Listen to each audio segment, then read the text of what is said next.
שחררתי את כל המעצורים, עושים את הכל.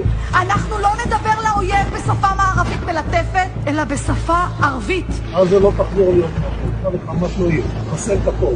כוח, כוח ועוד כוח. שלא הם, לא אמא שלהם, לא הילדה שלהם, לא התינוקות שלהם. אני לא נרדם טוב בלי שאני רואה בתים קורסים בעזה. אני משטחת את עזה. אין לי סנטימנטים. אתם תמשיכו לרעוב, תמשיכו למות, הבתים שלכם ימשיכו להישרף. תינוק שם הוא אויב, כיתה באלף הוא אויב, אישה בהיריון הוא אויב. אז אין סימטריה, והילדים בעזה הביאו על עצמם את זה. לא נותרת אבן על אבן בעזה. עזה הופכת לדרזדן. עוד בתים, עוד מגדלים. להרוס ולהתקדם, להרוס ולהתקדם. כמה שיותר גופות. תשמיד את עזה עכשיו! עכשיו! נמשיך.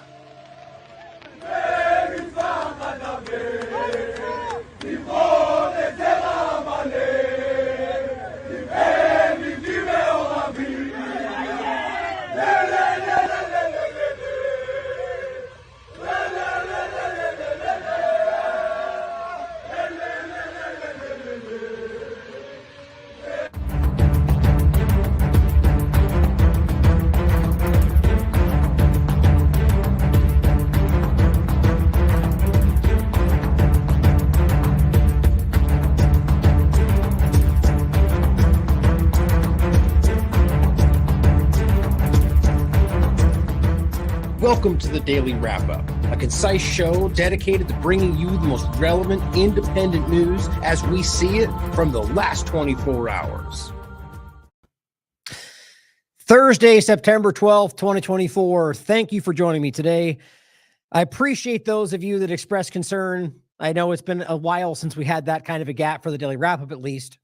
But I just, in general, most of you know what's going on, but not to waste time to start in general. It seems like the entire world is conspiring against me to stop me from doing this show, but I won't stop no matter what. So make sure you remember that I'm going to be here. And of course, if you are not seeing the Daily Wrap-Up, first, make sure you check the website, because a lot of people, when we got kicked off other platforms, YouTube, for example, were quick to say, oh, it looks like Ryan stopped working. Corbett made the same point, and we were just as prolific that we are on different platforms. So first, check the website itself, make sure these platforms aren't removing something. Then if you're not seeing any content on the website itself, which, by the way, if there's even written articles, that's me doing that, posting those, editing them, so you know that I'm there. But also, unfortunately, probably just Twitter is where I'm engaging in most parts. So you'll see me on the days where I'm not doing the show, just in case you're worried something else is going on. But thank you for those that were expressing concern. So definitely a lot to get to. In general, there's just a lot, whether personal or the lawsuit, there's a lot of stuff that seems to be taking up all of my time these days. But I'm doing everything I can to kind of channel this back in, and as well as, honestly, considering this will never stop, to be clear, other things that we could bring into the fold, other versions, even like we're thinking of, there's ways that I could jump off for 30 minutes and get something out there that would be, it's just so hard for me to do this show, which takes a lot of time, a lot of prep, even just day to day, like the individual day, setting up the show, the title, the image, all sorts of stuff. So I'm trying to think of, if you got any ideas, reach out to me. The different styles I could do, or little smaller clips. So we do the clips and they break them down from the show, but I find it difficult for myself to do focused one topic, short videos, only because of the way we've been doing this for so long. I have so much I want to include, but all that's to say that we will, sorry, I got distracted by the chat. I want to address that, but that I'm thinking of new ways to evolve this and get more work out there. But that was one of the things, by the way, that they're mentioning in the chat, that the last 4 days really, that hasn't technically been resolved, but after, was it 4 days, that after the Catherine Austin Fitts interview, we've had nonstop attacks on this platform as far as long as I've been doing this. But really, during the interview with Catherine Austin Fitts, I've never seen that much near continual suppression. And, usually there's something like, oh, the internet's down or not, bad connection. Not to get into all the details, but from my end, everything was perfect. Everything else was working. I would literally have 1,000 upload, 1,000 MS, 1 gig upload, which is just incredibly fast. I've never heard that anywhere. It's fiber and it's incredibly fast. And yet this thing was dipping out every 10 seconds. Weird parts of the conversation was getting missed. And it was so frustrating. And then since that day forward, the website has been, chaos, up and down. We don't know why. So right now, so you guys know, we're in the process of making some moves. I prefer to leave it like that until we're done with what we're doing. And ultimately, there might be some downtime going from today forward that might be potentially expected with different moves and so on. But at the end of the day, what's been happening over the last couple of days is crazy. I mean, it's exactly what I expect. HostGator and whatever else. I mean, I'm not going to assume, but it just continues to show me that we're on the right path. And whether that's a glitch or whatever else. So that's been taking up so much incredible and so much of my time. But today, I want to make sure we get into some important things, really kind of playing catch up from the last week or so about things that I want to make sure we get I give my thoughts on, that in case you didn't see it, that you know is happening. And of course, we're going to touch on the debate and the illusion, the absurd theater of all of it. Like, and, really highlighting what's going on in the world that these ridiculous illusions are distracting from, but give my points on why these things are important. And, there's a couple of things we're going to get into. I've been, in my opinion, failing in my duties, even in regard to highlighting what's been going on with Gaza, with the West Bank. I've been highlighting some of the things that have been happening, but I'm going to take some time today. It's probably going to be a long show, and make sure we're highlighting, like I framed the title, just the erasure of all Palestine. I mean, because let's be clear about this. We'll get to in the latter half of the show. The war, or whatever you want to call it, the ongoing genocide, has completely shifted into the West Bank. It always was happening, but now, as even has been stated, which I don't think I've seen anybody point at. I know somebody out there has, but these are the kind of things that make me so angry that I can't jump on there and get these out. That Israel publicly said this is now a new phase of the war. Like, we're going to treat West Bank like another phase of Gaza. Like a part, this is in Israel proper, if the way they would frame it anyway, even though technically it's all part of occupied Palestine. And they're arresting and detaining and torturing and raping and burning. I mean, it's everything you've seen over here, and really what has been going on with Zionist influence in Palestine, but with very little discussion. And an American was killed, which, by the way, it's another human life. Shouldn't be any more or less important than all the other humans being murdered by Israel right now. But from an American government perspective, that's clearly something that needs to be discussed. I'm hoping you've all seen this. It's been days now, but I need to go through this and highlight how incredible this really is. How and then overlap that with people like Shireen Abu Akleh and a journalist at that time that was murdered by Israel, and the 3-week phase of how their narrative shifted and evolved and really just got cobbled together. No, we didn't. You're lying. It was Hamas. No, it was us. It was an accident. Oh, it ricocheted. Never mind. Shut up. We're not. It's every time it's the same way, and we're going to go through that and show you how incredible it is that your government is ignoring that wherever you may be in the world. But we're going to start with the conversation around the two-party illusion. I want to highlight our interview with Catherine, talk about some interesting points around the larger deception in there, some kind of scattering points to start, but I want to make sure we talk about as I called it, the meaningless debate. And I'll get into why I think that. There's some interesting things that happen, but they're lying about everything, both of them, all the time, otherwise known as politics. And everyone's already decided who they're going to vote for. So what was all a big theater show, apparently. And we'll go through that and the things that stand out, talk about some of the points that I think are highlighting something very interesting around the Republican Party in particular, about somebody that I'm not going to hide my disdain for, and we'll get to that. And I'm going to try not to enjoy highlighting how fun this is to show how this whole thing is happening. I don't want to jump into it just yet. I'll say one word, I'll jump into it, but you'll see when we get there. And we're going to talk about Syria as well. Robert wrote a great article around Israel's unprovoked. I think I don't want to misquote it. We'll read through it, but 70 times. 70 different times since the beginning of just the war on Gaza. And you'd be forgiven for thinking that means 75 years. No, just this current war on Gaza since October 7th is the point. 70 times Israel has attacked Syria. Why isn't that being talked about? A point that I'm going to get into that I'm absolutely blown away by is the fact that Syria, well, I guess I shouldn't say blown away by, but is such an important point. I say that because I don't have any faith in these institutions, but that they have been going every time to the United Nations. Every time. They don't respond. They don't militarily react like the U.S. and Israel will bluster into another 7 wars because you look at them funny, like I'm being facetious, but the idea being that they will immediately act with illegal, killing civilians, also, war, kinetic action. Syria, even with Russian backing, has not responded every time they carry out an openly, unquestionably illegal attack, usually on civilian locations like this last one. And they go to the UN, they petition the UN, and nothing happens. So all that needs to show you is that this is a broken system. Same points we'll make about the election and voting in general, but realize that when we see that, we can't just go, okay, let's go back to the United. Now, even though you'll show a mechanism that seems to be in some way, well, really it's the ICJ and the ICC, but the United Nations angle of this has driven some action in regard to what's going on here. I think it's simply out of desperation, seeing that everyone sees what Israel is doing and what they are, Zionism in particular, not all Jews or Israelis. But my point is that it needs to still make you recognize that this is something that is designed, at least to this point today, to not work. But that is, in a weird way, the way it's supposed to work. And that's how this is being played. But all that shows you is that if you don't just go back to the UN tomorrow and say, well, we want this, or here's a resolution, if we can see it not working, we need to address that now. Just like the voting, just like anything else we'll talk about.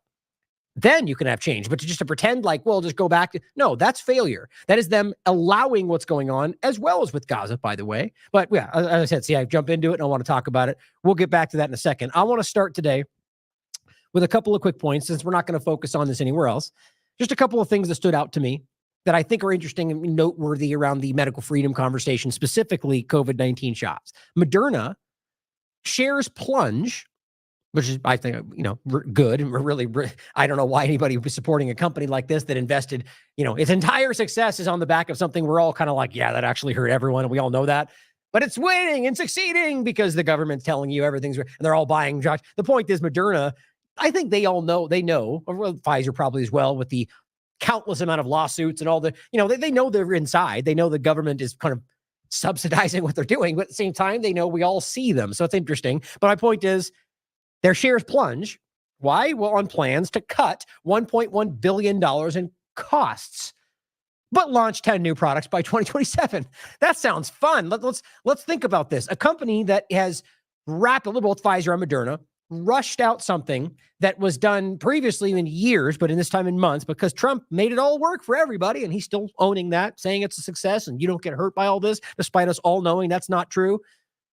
But we're going to now cut costs and increase production with things that are killing people. That sounds like that's going to work out real well. I just want us to recognize that this is what was always going to happen. This is a company that is being used. Like we're shrinking research time. We're shrinking safety testing time. In fact, it's non-existent, it seems.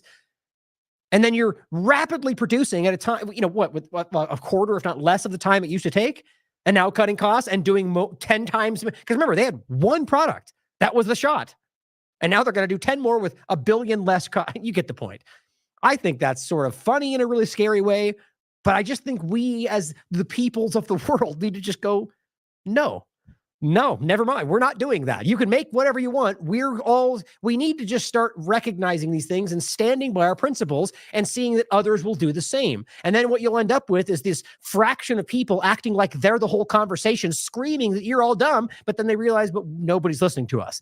That's happening with the election. That's the ones telling you only adults will vote lesser of evils and all these ridiculous, counterintuitive things, but we sway because we're herd animals at the end of the day. Here, Mary Talley Bowden points something else out. Houston's largest school, and this is posted on September 11th, sent out a letter urging students to get vaccinated based on increased COVID in the wastewater. Now, here's a good example. One, just to recognize this is sort of like medical pre-crime in a way, or at least medical, well, it's not I guess it could morph into literal pre-crime at some point using wastewater, but I would argue this is about, there's an illusion therein. Now, let's just say, first of all, there is COVID remnants in the wastewater. I've always felt like that's a little bit of there's a weird thing with that in regard to privacy, I guess, but technically it's, whatever. But the real point is about ultimately, I don't trust them. I don't think you do either. So what point, if maybe not now, at some point in the future, will they go, oh, is the thing happening and lock down because we see it coming? Whitney and I talked about this like in 2020 or maybe 2021. And really, credit to Whitney and her work. So think about how incredible it is. One, how far ahead she tends to be on these stories when things that, like, my point is this stuff comes out and in maybe another year, it'll become like a focal point and it'll become a system they're setting up. And nobody will remember that she was waving her hands and screaming and jumping up and down about how this was happening 4 years ago. That there is sort of a detriment to being that far ahead of a story. And we bump up against that all the time. The point, though, is to recognize that I don't believe that they could just make this up, or they could be using PCR tests, which, guess what? In many cases, that is what they're using to claim one of these things are present. They're now using PCR testing just about every level of testing for monkeypox, whatever else. We seem to have all acknowledged that that's they're using it inappropriately to make it as clear as possible without going into it all. So this scares me. It genuinely does that they're now going and, maybe urging shots. But by the way, urging shots that are very deadly, especially for children, to children. But bigger than that, simply that at what point does this agenda verge back into, or, veer back into, well, you kind of have to now, or to go to school, or maybe you can't do this if you do that. We all know that's right there. It's right in the wings. Maybe it doesn't come back. I hope not. But we know it's there. And let's put it this way. I rarely see government have tools of authoritarian use that they put down and never pick up again. Or quite frankly, they never put it down. Right? The Patriot Act, whatever else. It just kind of gets disconnected and we don't point at it until suddenly it's right in your face again. That's what this may be, or is, quite frankly. So we'll come back to this as it develops, as always, but, we need to recognize that this is still there. And that's my point from the beginning. Say no. We will not comply. Period. And yeah, that often comes with consequences, especially when there's too many people that want to be passive about it. But stand your ground. Stand your ground. Now, starting with a point from James Melville, I really appreciated, into the two-party illusion kind of conversation. And it reads, literally everything is questionable now, which I appreciate because, quite frankly, I've been saying this since I've started doing this work. I'm actually I've always been shocked that we don't have an inherent mindset of question everything all the time, which doesn't mean ignore anything. It literally means question everything because you're engaging with everything. You're entertaining all possibilities, but then equally skeptical to all of them. To some people, that's like, oh, it's exhausting. That's only because well, look, put it this way. If you're not willing to do your due diligence on things, then don't pretend like you have the ability, you're not in a place to sit down and inform people of what's going on. That's okay. Not everyone has to do that. But the reality being, we should have always been absolutely engaging with all these data points and questioning them if you truly want to stand up and go, here's what I think is happening, in a context of corporate news and whatever else. The fact that we're in a position where we just go, well, I'm on this side or this team, or I'll ignore that, or that this person has clout and he said this and he's got a background, or a doctor, or the FBI, or the media. It applies the same way everywhere. So I just am really happy to see people pointing this out, because this is like 1 + 1 = 2 to me. He says, literally everything is questionable now. The lines between fact and fiction have become blurred. What our leaders and mainstream media peddle as the truth is often misinformation. Now, I argue simply that's pretty much always how it's been. We're just, for whatever reason, becoming aware of this. Now, obviously, degrees of change, but I truly think we've all, whether, before the media, before TV, before the internet, going back 100 years, 200 years, I argue that there's always some form of people in power using what they can to manipulate you into a position that's advantageous for them. This is just the way that people work. And it goes on to say, and what is really the truth is smeared as misinformation. In an era of rolling news and social media, the bamboozle has captured us. Now, that point, I think, is what's most important. It's because of these new tools that people have become so immersed in this that they can't see beyond their own hand. They can't see anything. They're seeing only what is presented in front of them. The Plato's Cave scenario. Now, it says, in particular, are elitists masquerading their greed as virtue, or any other Orwellian dynamic.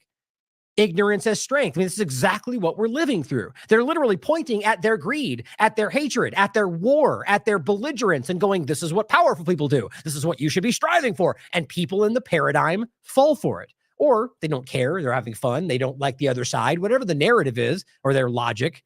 We see this. We all see it. Now, most everybody sees it, except in the paradigm, they just want to point at the other side, even though anybody outside of that can go, you're both doing the same thing in a little bit different way. The modern world is I forgot to look that. I looked it up, and it's simulacrum. I've never even seen that word before. Apparently it means an image or representation of someone or something. I've heard fulcrum, but that doesn't seem to be a similar. It's interesting. But anyway, so basically saying the modern world is like a representation, like an illusion, a phantom, largely caused by social media and increasingly AI, where reality has been replaced by false messaging and imagery. Okay, this is Twitter. This is Twitter files. It's all social media. That's what this is. That's what he's talking about. I just tend to point at Twitter files and so on because I think it was a very prominent example of how they were trying to shift the way you engage with information. It went from, well, anyone that still wanted to or cared to, I want to see source material so I can verify this, to, well, that person put it out. Here's a screenshot. He probably has it behind there somewhere. And I think they did at that time, but the point wasn't about that. It was about getting you comfortable accepting a screenshot instead of more to back it up.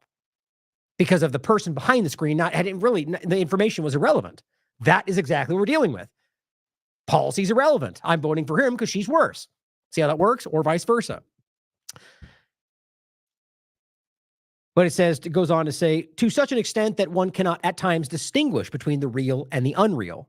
I mean, guys, this goes back to the quote from the CIA director, once everything Americans believe is false, then our paraphrasing, then our job is done. And that is a real quote, despite the pushback. I've proven it many times. Direct statement from, I think, the chief of staff who was in that room who wrote this down. That's what the objective is.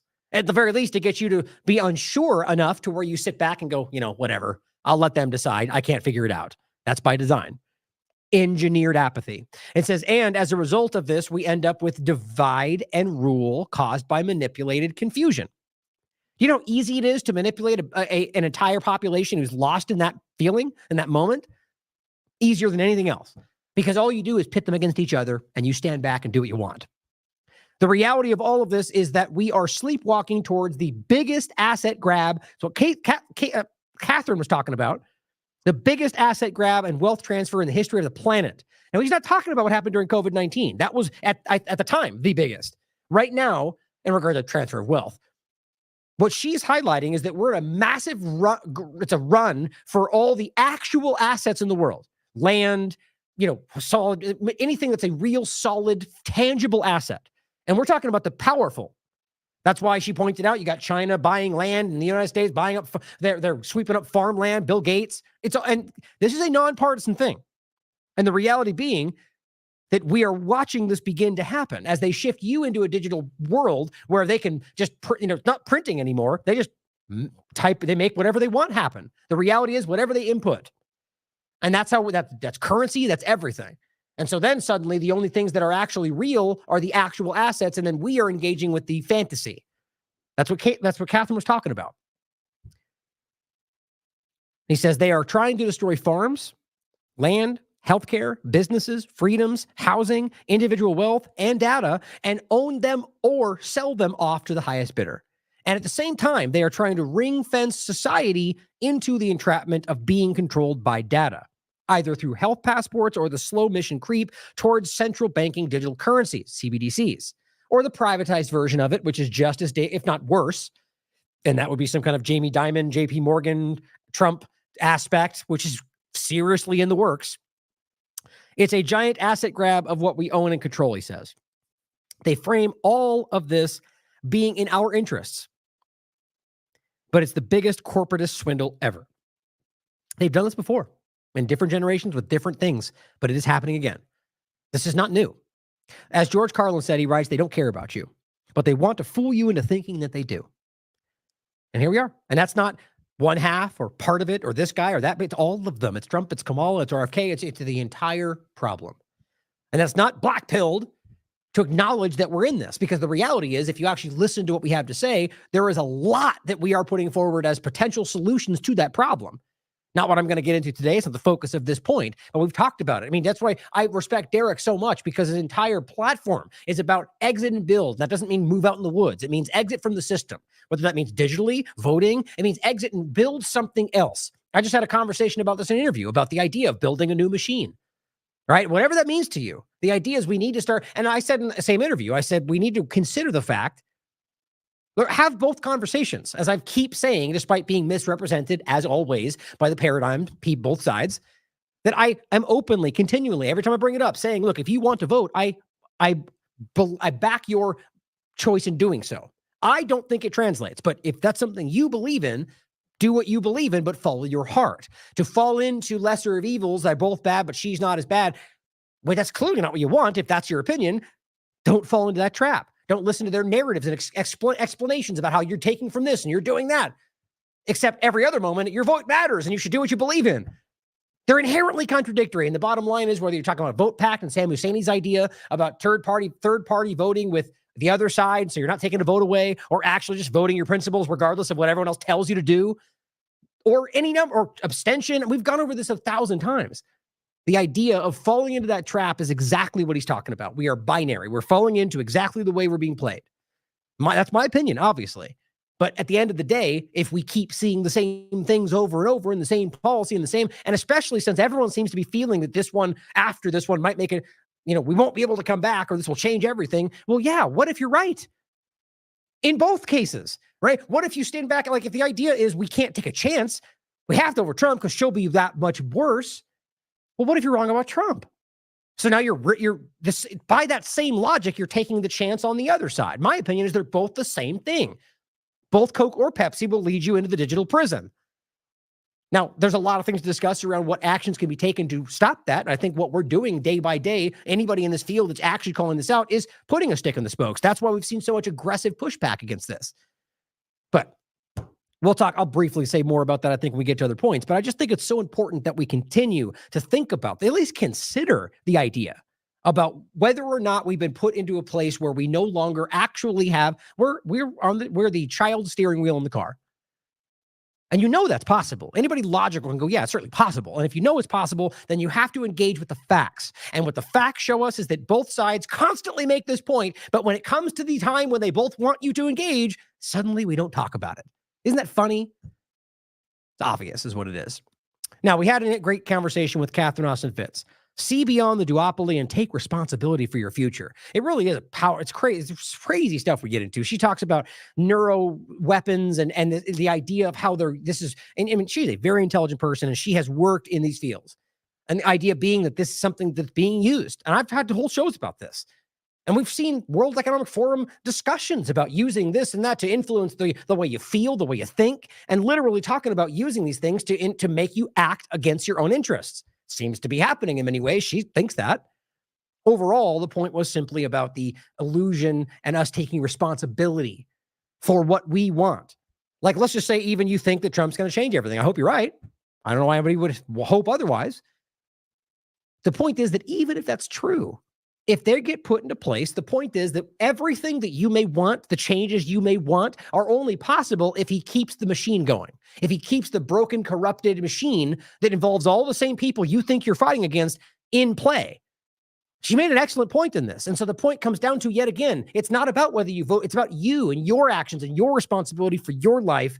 And at the end of the day, we need to change that. And it may be, as she points out, making new options, fixing the machine, or I think making a new one. The point is going through the same path is going to give you the same thing.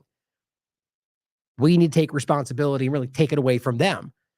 Because if you know that he's going to step in there, and even if he wanted to take all these actions, he turns around and realizes the only way I can do that would be to destroy the actual background that allows me to take these actions with funding or whatever else. She makes a very good case about this. And I think we all acknowledge how broken, corrupted by banks and big pharma and foreign entities everything is from both sides. But yeah, just she's a little less or he's a little less. Let's vote that way. Knowing all of that, doesn't that seem childish? Now, again, to be clear, what I'm saying, this is what people, I get why people can mishear that. My point is, like I said, was not that, but voting what you believe. I argue still it doesn't have an effect. But in that dynamic, if just picking the lesser of evils, that seems crazy to me. Knowing what we just discussed, especially as well, voting local is obviously something, if any of it's going to make a difference, that's your direction. But in any case, I also talked about this, which I want to make sure we think about, because this overlaps with the voting conversation. I talked about this on David Icke's show, on Richie Allen. Like, this is an important conversation about Honduras. Peter Thiel's company, who is basically occupying Honduras illegally. 2009, they overthrew Honduras. The U.S. backed it. It caused chaos. They used that chaos to create special development zones called ZDs there. But this is sustainable development goals are one of the points in the 2030 agenda. And that's what these are. Thiel, who put Vance in Trump's cabinet, who is backing all of them. There's 1,000 other points you can highlight, which shows you the contradictions. Point is, they use this to create these zones and then use that to create what they're claiming are libertarian utopias, but have barely built anything and they're not even remotely libertarian. Neither is Peter Thiel, by the way. The point is that they then created this and people around them are saying you're taking this, you're violating our sovereignty. Now, once they got people back in power that were listening to the people, the bottom line is the people that were there because of the U.S. government were indicted. And even the U.S. government calls them criminals today. So it shows you how this was all a manipulation. The point is they then passed a law that stopped this. While the illegal government was in power, they couldn't get it to pass. You know what they did? They removed judges and put judges in place that voted the way they wanted to. That's an illegal government because it was based on a coup and nobody wanted it. And that's how they got it. Now that it's been removed, well, they're not stopping. So there's no law that allows them to do this anymore. And they're already building another one on the same island that this Prospera utopia is built. And on top of that, they are openly saying the government of Honduras is saying the U.S. government is about to coup us again. They're saying that right now publicly, September 5th. And that's why I think the Thiel's company is not stopping, because they think, well, we're going to have someone in power that will allow us. That's my opinion. Either way, the point is, what does voting ultimately matter if we end up in a position where technocrat elitists with their corporations are taking control of territory? Where the point is they have their own law, their own police, their own law system, their own tax system inside of Honduras. And on top of that, now that they've revoked the law, they're suing Honduras for $11 billion. The GDP of Honduras entirely is like $35 billion. New York Times believes they're going to win. So what happens when they take all the assets? But the government's still there. Are they even in control? It's an illusion. So we're watching the technocratic takeover of other countries, maybe as a starting point, maybe as a litmus test. I don't know.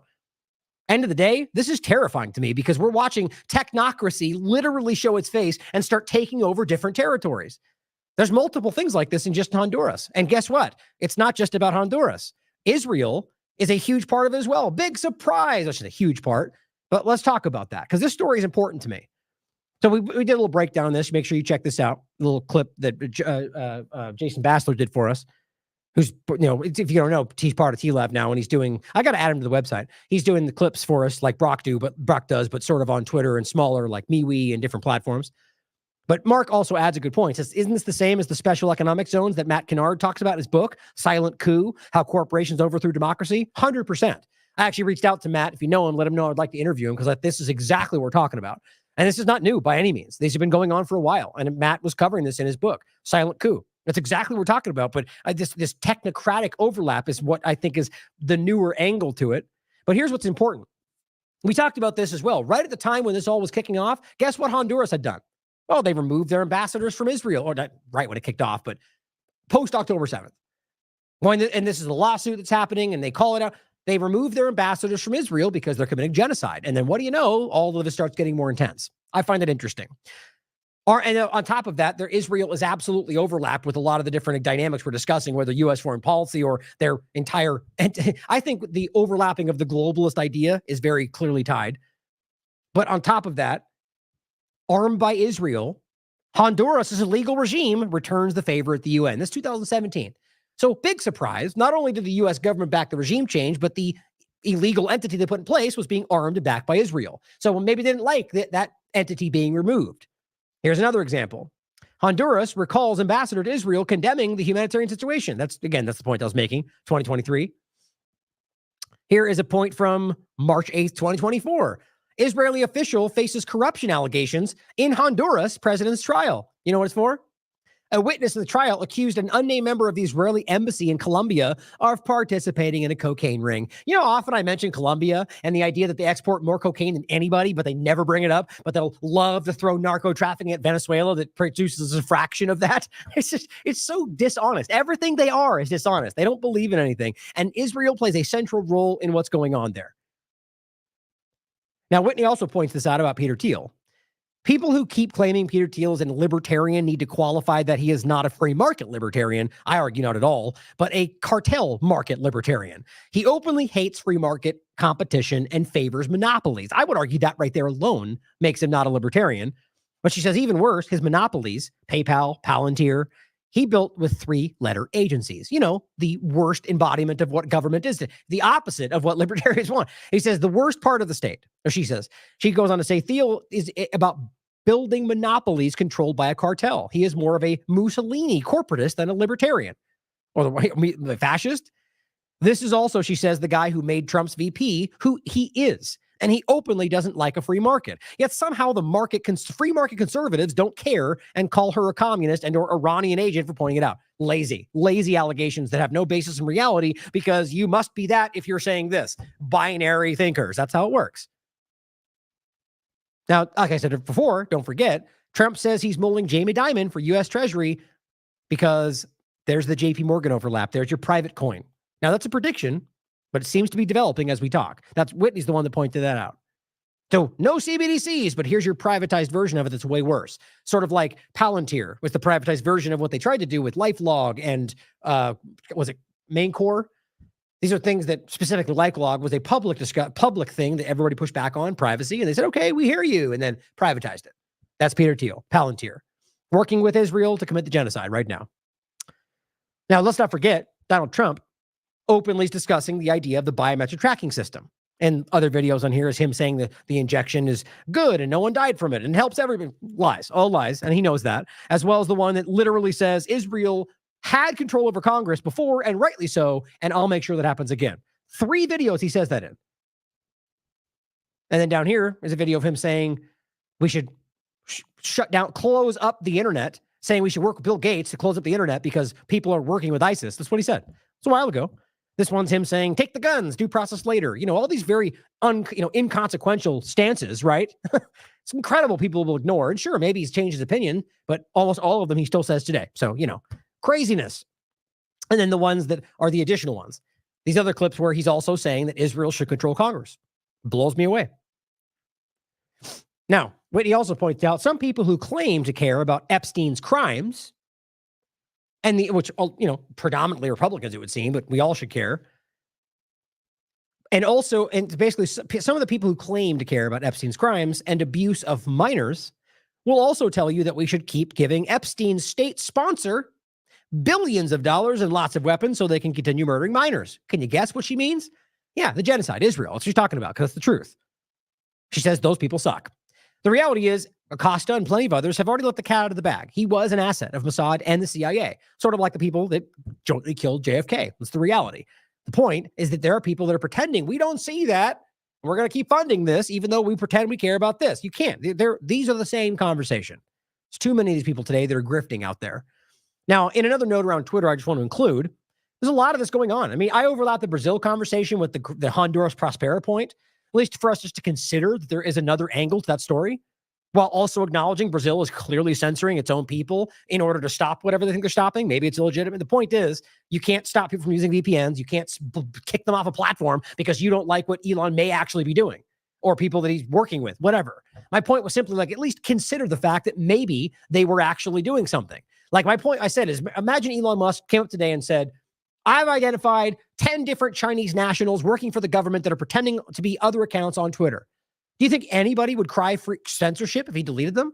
Nobody would be able to prove that. We'd all be like, okay, well, I guess the point is, if they are government entities, that wouldn't be censorship. They're breaking the law. So the point is, how do we know what's really going on with people that are doing that? I'm not trying to defend Brazil. Quite frankly, I think they're completely happy censoring people for their own interests. Like every government anywhere. I'm not defending governments. But at the end of the day, we need to be open-minded enough to see that there may be the other side of that story, that he may in fact be using this platform to do like what he tried to do with Venezuela, influence the election. When this comes up to November, it's going to be a very interesting overlap for people screaming you're anti-Trump or anti-free speech by simply pointing out that he is in fact using this to carry out very weird actions. Now, my point is that he has a right to free speech too, but once he becomes a member of the cabinet, well, suddenly he's part of the government. And quite frankly, he's a contractor for them anyway. That changes the whole story, doesn't it? Now he's influencing based as a government entity. Now, again, there's people on platforms. They always love to play the game. Well, I'm speaking as a private citizen. It's like, well, they do have free speech there. But at the end of the day, it comes down to the action. So all I'm asking is to consider all possibilities and recognize that there is a very obvious technocratic agenda taking place in front of us. And he has a central role in that. Now, here's the article from September 6th. Twitter complies with EU data laws. Stops AI chat bot data collection. Isn't it funny? Yeah, the thing they're like, we're totally not doing that. And there's no bots, and except all the Israel bots that are absolutely scooping up all your information for their interests, or using Authentics to continue to verify people, which is an Israeli Unit 8200 intelligence entity that is clearly taking your biometric data, as it says right in the terms of service. They're still using that right now, despite him lying about Stripe. Here, Twitter complies with EU data laws. Okay, well, I mean, he could have just as easily been like censorship or whatever else, but technically it's something different, because what he's talking about is, or they're saying their AI chatbots are taking people's data, and they said no, and he's okay, we'll stop. So that means it's happening to you here. At least acknowledge that, and you shouldn't be okay with that. Now, David Icke points something else out. And this is just a larger point about the kind of like what Catherine and I talked about, two-party illusion, this really clear structure that's being built as this false alternative media. He says, does anyone, this is just a clip from this guy, George, who's just like a shameless promoter of people, who says the most incorrect things, like, this is the most crazy, I mean, it doesn't matter. Like, just, making things hyperbolic. Like this, like with anything else we've talked about with Trump or anything else, he's like blindly Trump. This is unprecedented. It's never seen a speech that's so powerful. He said, like, at the debate, like, Trump won more than I've ever seen anybody win anything ever. It's like you guys are just blindly supporting. But David Icke says, does anyone really think that the cult, and this is, he's referring to the what we're always discussing, he calls it the cult of, the point is like this conglomerate, the two-party illusion, but these fake personalities that are pretending to be independent. That's what he's all highlighting as a large thing. And he says the cult is, do you really think the cult is so stupid that it would, quote, fire Tucker Carlson for Fox News and not know this would make him immediately an alternative superstar with a vastly bigger audience on Musk's Twitter? That's exactly what I said from the beginning. In fact, I've never even seen it proven that he was even technically fired. Remember, when he left, he was technically still under contract when he started this. That to me seems legally really fishy. But either way, let's just say they went on and fired him. For what reason? I know they've got a narrative. He's one of the most popular characters in this conversation. And they're just going to, let's be real. It's not a news organization. This is a business. And you think they're going to get rid of their money? Come on. I mean, look, I certainly possible. But I think even if they did, I agree with what he's talking about here. This was an organized concept, in my opinion. That's for you to decide for yourself. The idea of turning this into it's what I keep pointing out, whether it's Musk or Tucker, we're in a position where people are looking to new voices, and look at that. Boom, they create one out of somebody who was 30 seconds ago part of the system. I see everything now, and now I'm independent. And so people kind of flock to that. Well, he's independent. He's not part. It's that easy, guys, in some cases, but I increasingly think it's failing. I really do. They're more presenting you as the idea that everyone supports him, when maybe not. Right, think for yourselves. But he says, is anyone really that naive? So why did they do it? He says, think outside the box. Think how the cult thinks. World events then look very different. Now, he's not just telling you how to think, right? He's giving you the tools to think about it for yourself. I agree. Now, we're going to come back to the story about Syria, but I wanted to point out something that Dave said here, which I think is interesting. It was a post about Syria. And I've been putting out all of our written articles on Substack, and really in a way to keep this going. I mean, I'm going to keep posting on Substack in general, other things but mostly the written content. But if and when there's an issue with the website, I'll be posting my shows there as well. But I kind of like this being sort of the written content. But he rightly says, which is fair, which other than, fair to point it out, he thinks this is the reality. I don't know what you can take from this as you will, or if it's even true. I mean, maybe. But he says, I appreciate your content, but the main investor of Substack is not your friend, which I don't believe is. I don't trust any of these people. But says it also invests in communistic tiny homes and 50-minute cities, which, tiny homes are not communistic. I'm a huge supporter of tiny homes in any sense, because it's about lessening your footprint in general, about living in a minimalist way. But, the Republicans have grabbed this and made it about communist everything. It's just a sad state of affairs. But the idea, obviously, 15-minute cities, but don't forget, that's might as well be what we're talking about in Honduras, the way that they're building this, the technocratic build. But anyway, the point is he can say, hey, worry about this. But my point is, I'm just using Substack just like we're using Twitter, which is also a thing to consider. Maybe we shouldn't, right? I agree with that. But there's a mixed bag of reasons we've talked about on why we still think we can use it to reach and so on. I just simply said this in response. And I wasn't trying to be mean. I was trying to make a point. So he says, I appreciate your content, but the main investor of Substack is bad. I said, I appreciate your comment, But the owner of Twitter is not your friend. He also invests in mRNA tech, artificial intelligence, brain-to-machine interface tech, and overtly still censors. I hope you take my point. I appreciate your support. Here's where it was posted first, which was TLAV. So it's interesting that we have these lines that we draw, and that's the point I wanted to make. Dave's made some great comments in the past. I'm not trying to hate on Dave. The idea is that we draw these lines for ourselves, these red lines that thou shalt not pass, but then we kind of ignore things that we don't. Like, it's subjective is the point. Because if we're going to say, well, this Substack, I don't know, because this person is an investor, which doesn't even mean the people who are running it are in fact beholden to that person. It can mean that, and we should ask that question. It usually does in these larger fields, but just, we have to be objective. But we should consider that. The point is that Twitter, which we're all using, it doesn't make it any better. I'm just making a fair point about how we should consider that with all of these things, is that it's clearly, if one of the most obvious examples, the literal owner who's constantly using it is the embodiment of all these problems. Just because you don't want to call it communist or you don't want to see it in one light, the point is that it's the same direction of what you're talking about, 50-minute cities, the technocracy. So I just think we need to stand back and think about that. I think the way that we draw these lines can be very dangerous. And all we need to do is just be open to all of it while we're considering everything. Right. And just like with these platforms, like use Substack, use Twitter, use them as or not, if you think that's a line for yourself that you want to draw. But let's be consistent with that idea. You see what I'm saying? And I always think that using Twitter, for example, is right now, it is clearly the platform that has the most influence in regard to real-time information, being able to reach people in these platforms. And, and look, I can acknowledge that maybe I'm wrong in doing so. Maybe I should have stopped using it a long time ago like Corbett did. But I do think that there is I made it with YouTube. The same reason I still put my content there. The most lost people in my mind, like not seeing the bigger picture, are on these platforms. And so my only job is to reach people that don't know this yet, not just high five with those that already know. Part of it is informing those people and continuing to keep them up to date as I see it, but trying to reach the new people. I just thought that was important to point out. Now, in regard to the Democrat Party left-right paradigm, I just think this is hilarious. And we keep seeing this dumb stuff like Gabbard, now a Republican. Oh, Alan Dershowitz quits the Democrat Party, slams the anti-Zionist DNC. Anti-Zionist? These people are ridiculous. Look, he is an agent of the Zionist machine. It's very obvious to me. And the bottom line is that he is switching parties. That's just like I said about Gabbard. Okay, so then you've admitted you have no principles. Because let's be clear about this. This is not, I'm just aligned, like that I'm going to stand with these people. Switching parties means we're supposed to pretend anyway that you have a very different value set. So are you saying that you no longer believe anything you've believed your entire life, but now you switch? Well, no, he's not saying that. He's just trying to make a point because the reality of what they're showing you is it's all meaningless. It's team sport politics. Because the DNC is not anti-Zionist. They are openly, gushingly supporting both, like Kamala just said on stage. But this is about, look, this is the side. But let me make something very clear. Because I don't think anybody's really endorsed this from this, because I don't think Alan Dershowitz joining your side is as, as what the boon he might have thought he was giving them. Mr. I only wear my underwear. I have my underwear on. It was just a massage at Epstein's Island.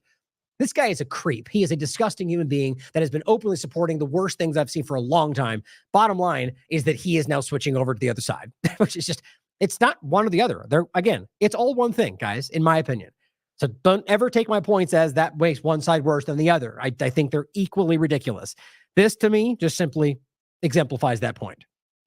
Now, I had a great conversation with David Knight, who I really appreciate talking with. I'm going to be joining him again soon. Actually, I want to write that down. Make sure I don't forget to respond to him. But we had a really great talk about a lot of stuff. This is the RJ Phoenix is the one that posted this great interview. Keep an eye on the UN Summit of the Future, which we talk about. We talk about the Pact for the Future that's within that. We talk about the two-party illusion, the debate. Really enjoyed the conversation. Just want to make sure you guys saw that because we really did focus on a lot of this. Now, I want to play this clip kind of to begin before we get into the rest of it. Now, you've probably all seen this already. This went very viral. But it is very, and again, on top of that, by the way, I want to make a point about that. I think this is kind of crazy. Now, this is a very viral clip. And I did get some pretty good reach on it. But what's funny about it is that these things, this was posted early in the conversation before it was really prolific.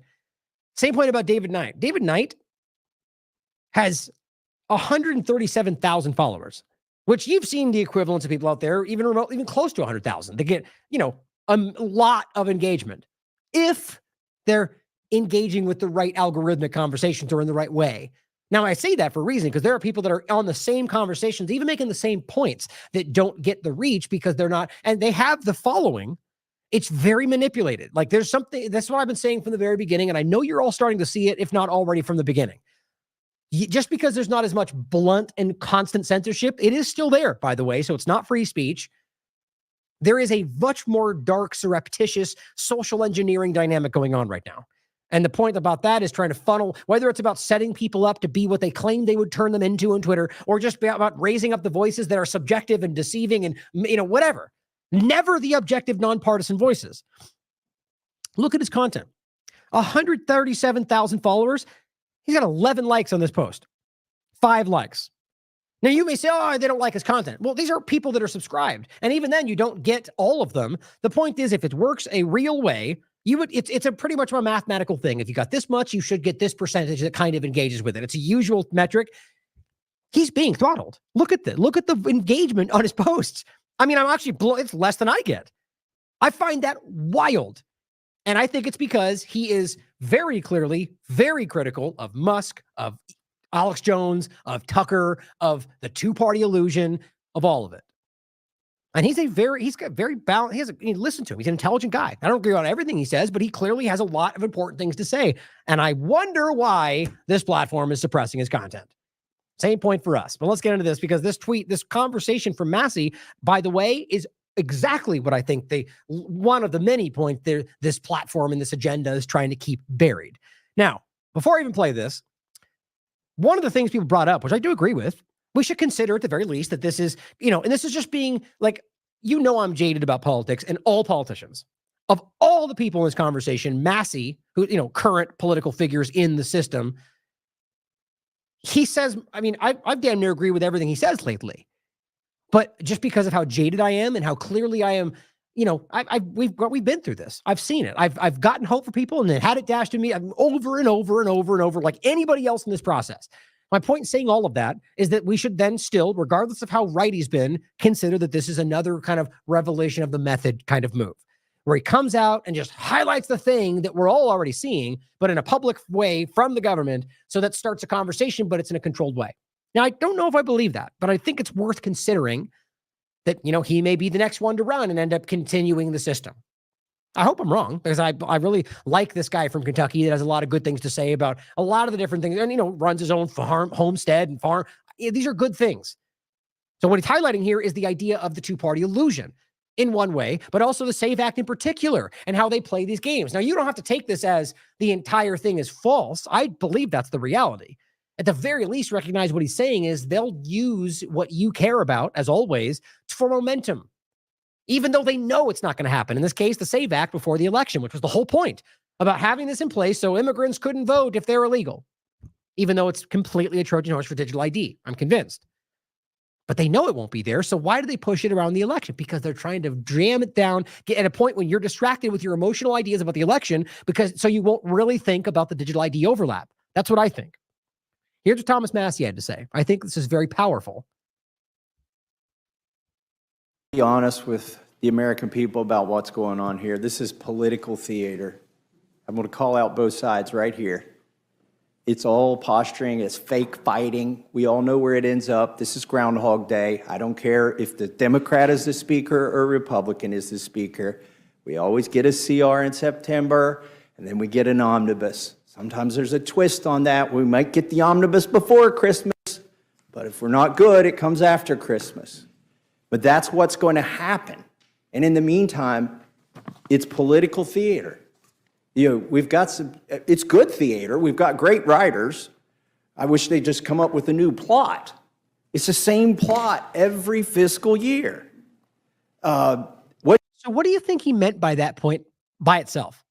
Great writers? Now, obviously, he could just be playing into the analogy, right? Like not necessarily pointing at some specific group that's dictating their words. But I wonder, right? Because it's an interesting time to make this point. Nobody in this room arguably wants this to be said out loud. So when he says we've got great writers, do you think he's simply playing into the analogy and making it sound like this is some scripted thing when really he means we just kind of go through the motions and we all know it won't happen?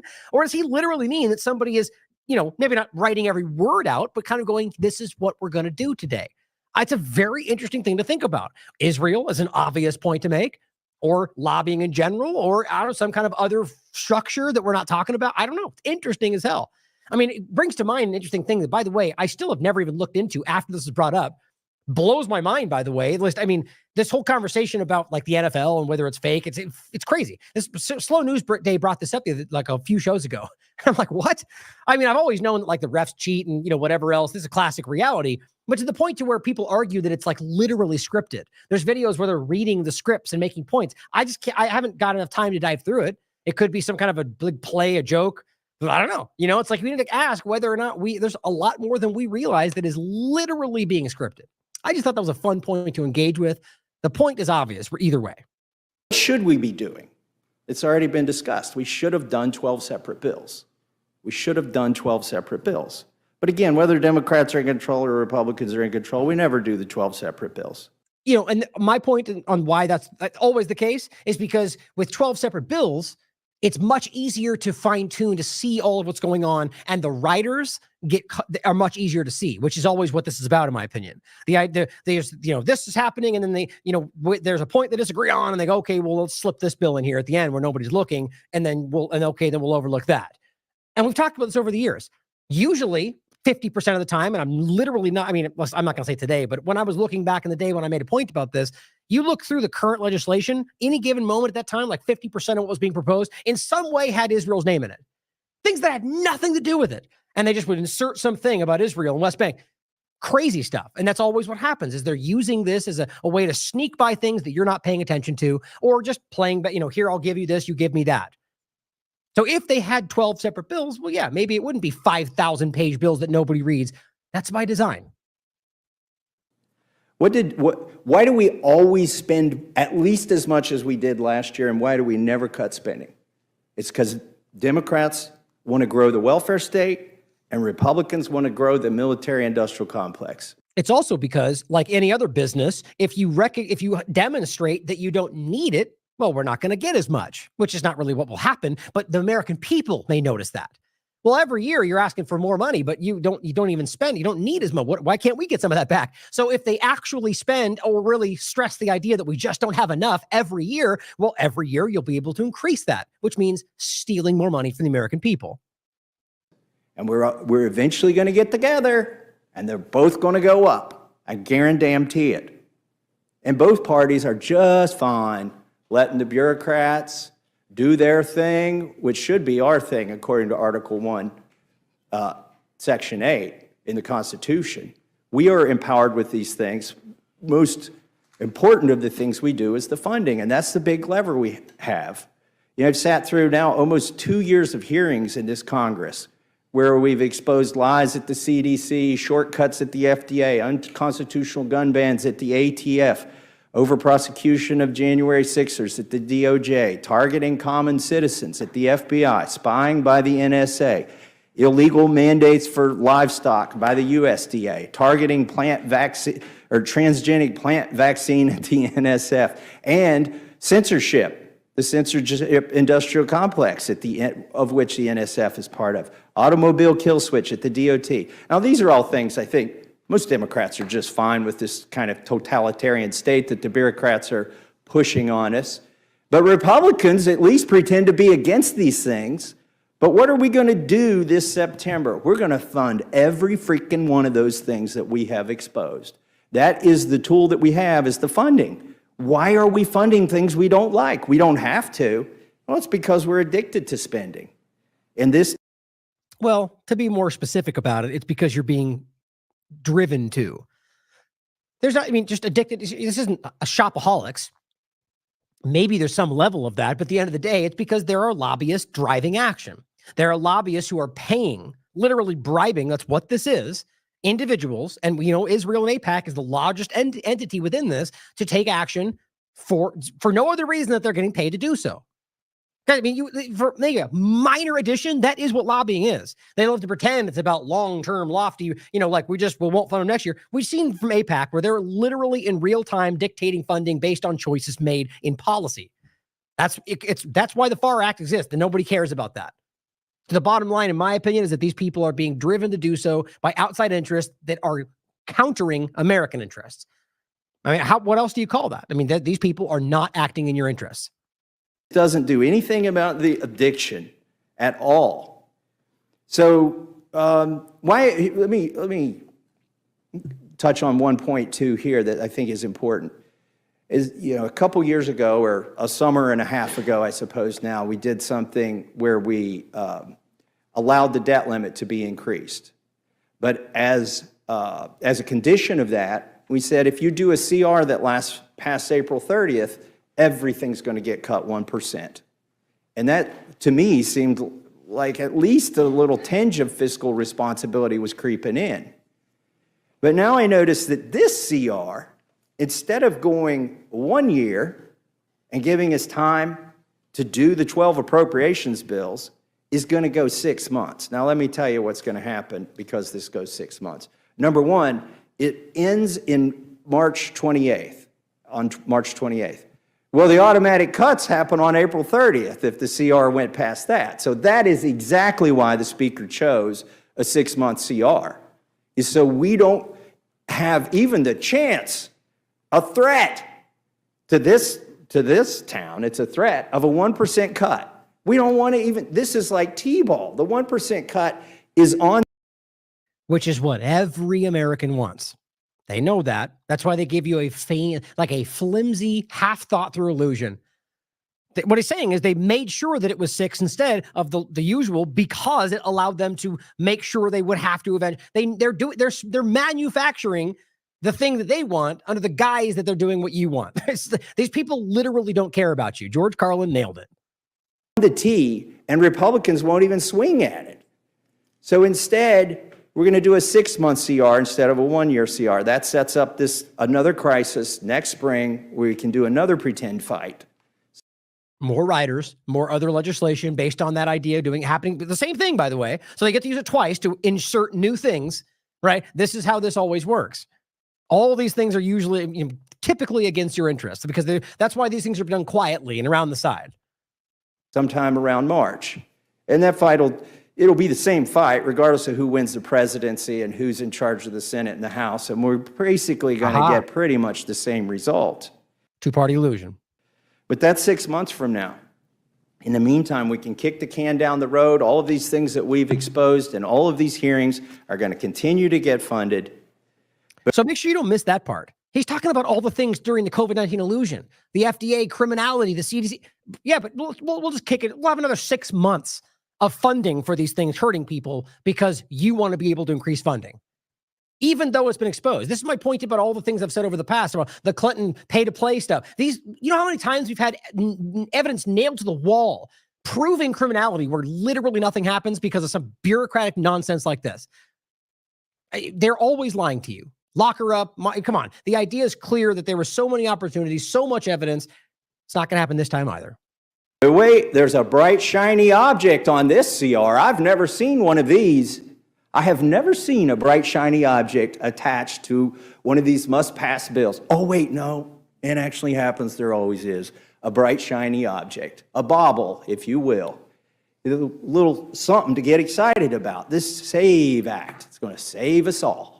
Right? Interesting. And by the way, this is good political theater. I do like this part of it, that we're going to see almost every Democrat cast a vote so that illegals can vote in our elections. I mean, that's pretty clever on the part of our speaker to set that up. And again, that is a problem, right? It's the law is there, and people seem to be aware of the fact that people who don't have citizenship could potentially vote. Anybody trying to make that happen is ridiculous. That's not a political thing, a left-right thing. That's just simply the reality. Nobody should be like, this is all, that I think is completely flimsy and based on the idea that it sets up the Republicans to say, see, they want to it's about a narrative control concept. At the end of the day, I don't think it's even legitimate to say that every single immigrant, no matter where they're from, will vote Democrat. That seems pretty stupid to me. But that's what the argument gets pushed forward. Either way, I think it's about the dichotomy, as always, distilling it down into one specific point where you think then it gives them both the ability to point at the other side. You all take that vote. But here's what he's going to do after you take that vote. He's going to take it off. The bright, shiny object goes away. It's Lucy and the football again. And the American public is all revved up. Yeah, we're going to get to save it. We're going to save these elections. We're going to stop the illegals from voting. Really? How are you going to do that in like 6 weeks? I think they're already registered if they're going to vote. Some of them probably already voted. And how in the world, as an illegal alien, that you can register or immigrant? That seems, I mean, these are valid points. This is not a partisan issue. I mean, you could argue that you think the law should change, and then we can hear out your argument. But just to simply say it's like the Second Amendment or anything else, you can't just be like, I don't like it. That's wrong now because I disagree. Well, the reality is the law exists, and I'm the first one that will tell you just because it's a law doesn't mean it's legal. But the reality, nonetheless, is that it is the case. And if you don't have citizenship, you're not supposed to be able to vote. And the idea that they're just trying to make that the case, it's ridiculous. I mean, there's not even a logic to it, other than somehow that they should have the rights that we do. Well, it seems like this lofty idea that's almost meant to be dismissed. Now, this is my point about the two-party illusion, Trump being the selection. That's my opinion, and maybe I am seeing that, missing the forest for the trees. Consider that as well. This SAVE Act ain't going to save anything. And particularly because it ain't ever going to become law. It's a false promise to get all the Republicans half pregnant. I disagree with that. I'm almost willing to bet you anything that it does become law. But either way, what he's saying is that they are lying to Republicans anyway. It's just, no matter how you spin this, it seems like we're all being deceived. And then you're going to get fully pregnant by the end of September when you vote for this CR. That is not going to have this. I mean, I hate to break this to you. I mean, the Democrats already know this. I'm not telling you anything special. I hate to break it to the Republicans. You ain't getting the SAVE Act. It is not going to stay on this bill. Why? Because we're going to cave. We're going to cave. Is it a fight worth having? Absolutely, it's a fight worth having. Make those Democrats say they want illegals to vote. Make them take that vote as many times as you can. And then make them go to the ballot box in November.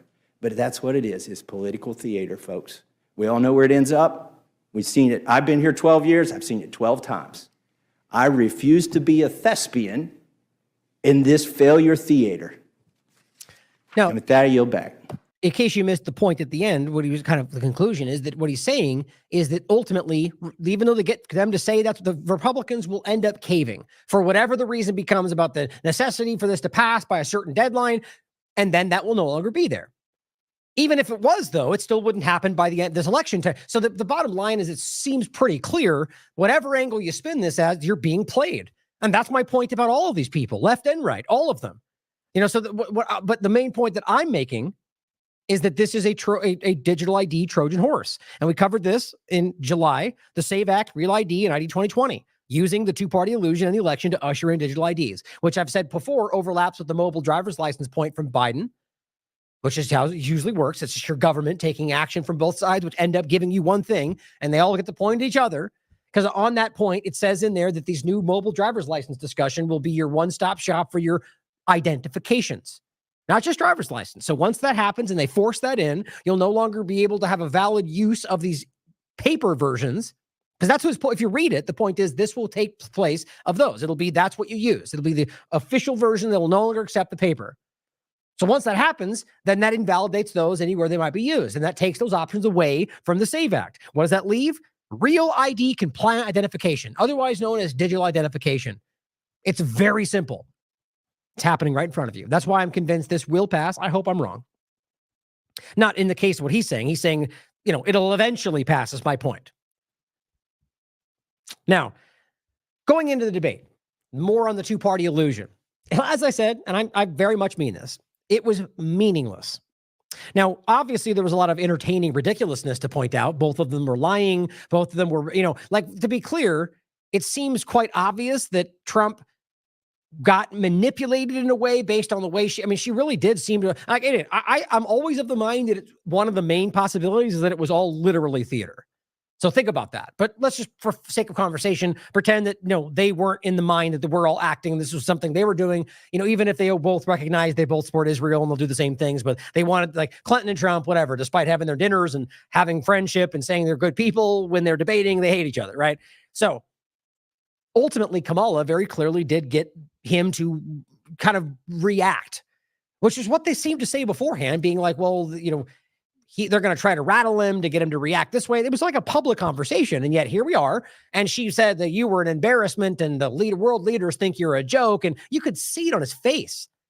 He was like, it bothered him because I think he's a very, kind of shallow, it's hubris. And I think that bothered him. And then you see him spin out into things where he's attacking personally. And, all he had to do was focus relentlessly on the fact that she has no policy, that everything she's producing, it was a no-brainer. It would have been a home run. But instead, he showed himself to be the petty person that he ultimately is. Now, on the side of Kamala, I think she just exudes this same thing, petty kind of, childish mentality, but also very like, what's the word I'm looking for? Smug. Smug is what I think from her. Every possible thing you see from her. That's why I use this stupid picture of her with her hand in her chin. Like, it's just this gross, smug, I know better, even though I have no way I can't articulate it because I don't even know how to. But either way, I think it came away as the same. This is why I think it's meaningless. You could try to argue that Trump won or she won. I mean, I think if you wanted to try to lean it one way or the other, it seemed that at the very least, it seemed like Trump lost more from it. I don't think either of them won anything. I think that he would have maybe lost more support than they, I think both of them lost support. Let's put it that way. And I'll make some comments on that going forward. But the main point for me is the idea that they both lied about everything. They're both presenting this and lying about other than the support for Israel, mind you, which I'll play a clip of. It was just gushing back and forth who's more supporting of Israel. So if we know by the way, we all know this, they lie. Politicians lie about everything. They're always projecting what they want you to think. So when they get up and do their dance about what we're going to do, I don't know why we pretend that means anything. I'm about principles and looking at what they've done. Well, Trump has shown himself to be somebody who doesn't follow through despite the narratives they want to push down your throat, or COVID-19 lockstep, or, warp speed and all the rest of it. Kamala Harris has clearly, this is why I give less attention almost, because she is a ridiculous person. Her track record is absurd. But she pretends she is shown to be the opposite by what she's done in her past, or the fact that she can't seem to lay out an articulate sentence, I guess, outside of this debate. It's just, it's crazy that these people have any attention at all. But it's a meaningless more than that, because we already saw that everybody stood up and said, I'm going to vote this way already. Bill Maher and Quentin Tarantino and whatever else, where the idea is that I don't care what they have to say. I'm voting for her because he's a maniac, or I'm voting for him because she's a communist. That's the reality of our political situation. I think anybody who's seeing something else is either decided the vote doesn't translate, or recognizes that you're all being manipulated, so they would choose to abstain, but they can't, so they don't go. I think we're increasingly seeing a smaller conversation of like 10% of the people involved who actually they represent that as the entire conversation. That's the point, as always. The largest grouping of every election are people that do not participate. And I think most of them are people that would rather abstain if they had that option. Because that's my point. I want to vote abstention. So, and it should be tallied. It should be on the screen. They don't do that. They've taken that from you. But then in the grouping that does vote every year, 40+% are people that register as independent. That number grows every year. So every year, this pretend conversation gets smaller and smaller, and they all go, that's the only thing. Choose between the two people that are terrible. When really they're the same thing, driving you in the same direction. That's exactly how it's supposed to work. So the reality is we can see that everybody made their minds up. They were lying about everything, and all it did was essentially show themselves to be petty and small. So it was meaningless. I think so very, very, very clearly. But obviously there were standout moments, and he said her thing back to her, and I'm talking now. Ooh, it's like it's just so silly. Or she does the same thing about how she's trying to act like the point. We'll get into some points actually right now about the animal stuff and the different points go back and forth. But I wanted to start with this. Harris lies in debate with Trump by claiming no troops are deployed in combat zones. So what I think this shows, and the fact that it wasn't really pushed back on, is that they're both trying, like usual. There's certain things that both are trying to achieve. And this is the case that we're talking about, the idea that we're ultimately, we're not at war. We're not dealing with it. In the fact that just like with Trump's situation, yes, he did initiate new things, didn't end up becoming wars, but he clearly tried to overthrow Venezuela. He clearly assassinated a person, a leader of Iran, either of which could have spun out into major wars. He continued to bomb every one of the other countries and Sudan, by the way. And we don't talk about any of that. Then tried to pretend like nothing new happened. Sure, trying to act like we're not deployed anywhere. They're both lying to you. The point is, it says, quote, as of today, there is not one member of the United States military who is in active duty in combat zones, in war zones in the world. The first time this century, despite all of the obvious combat zones they're currently in, not least of which is Israel, which we know they're on the ground. They've publicized this now. How is that not the most obvious combat zone in the world right now? It's the antiwar.com, a great platform, says U.S. troops are, in fact, deployed in Iraq, Syria, under the anti-ISIS coalition and actively to participate in combat operations. Now, I guarantee if and when pushed, they'll simply say, that's not considered a combat zone because they've got some ridiculous definition of what they claim a combat zone is. Certain number of people and time frames and blah, blah, blah. No, that's Dr. Fauci and gain of function. No, it's now called EPPP. So you're lying. Well, no, you just changed the name, okay? You're all liars. Bottom line is it's obvious the U.S. government's involved in wars all over the world. So this is just a ridiculous point, and both of them are misleading you about it. But it says less than 2 weeks ago, 7 U.S. troops were wounded in a raid against suspected ISIS hideouts in Iraq. U.S. troops, it goes on to say, have also been injured in recent weeks by drone and rocket attacks in U.S. bases in Iraq and Syria, which significantly ramped up last year in response to U.S. support for Israel's genocide in Gaza. Back in January, 3 U.S. Reserve Army soldiers from Georgia were killed in a drone attack on Tower 22, a secretive U.S. base in Jordan on the Syrian border. Yeah, nobody deployed anywhere. Harris made the false claim while discussing the U.S. withdrawal from Afghanistan. She said that she agreed with President Biden's decision to pull out, even though technically that's not the reality, but also criticized Trump for negotiating the deal that led to the withdrawal. She says, quote, he bypassed the Afghan government. He negotiated directly with a terrorist organization called the Taliban. Well, yeah, but so did you. And the idea being that this is an entity they have worked with since the beginning. Remember, the game is we're going after the Taliban and then didn't do that. And ultimately then worked alongside them, but ultimately came back to the point where Trump then said we're having negotiations with the Taliban, which I also criticized. The idea is that you base the entire illegal war on the idea you were going after them and now you're negotiating with them. The point was it was never about them. They're another entity they can use and influence, like the moderate rebels, whatever you want to call them. So she's saying he's the one that went around the government. But by the way, it's an illegal government set up with a bunch of warlords that is not what they're like. They are always manipulating you from both sides into one position.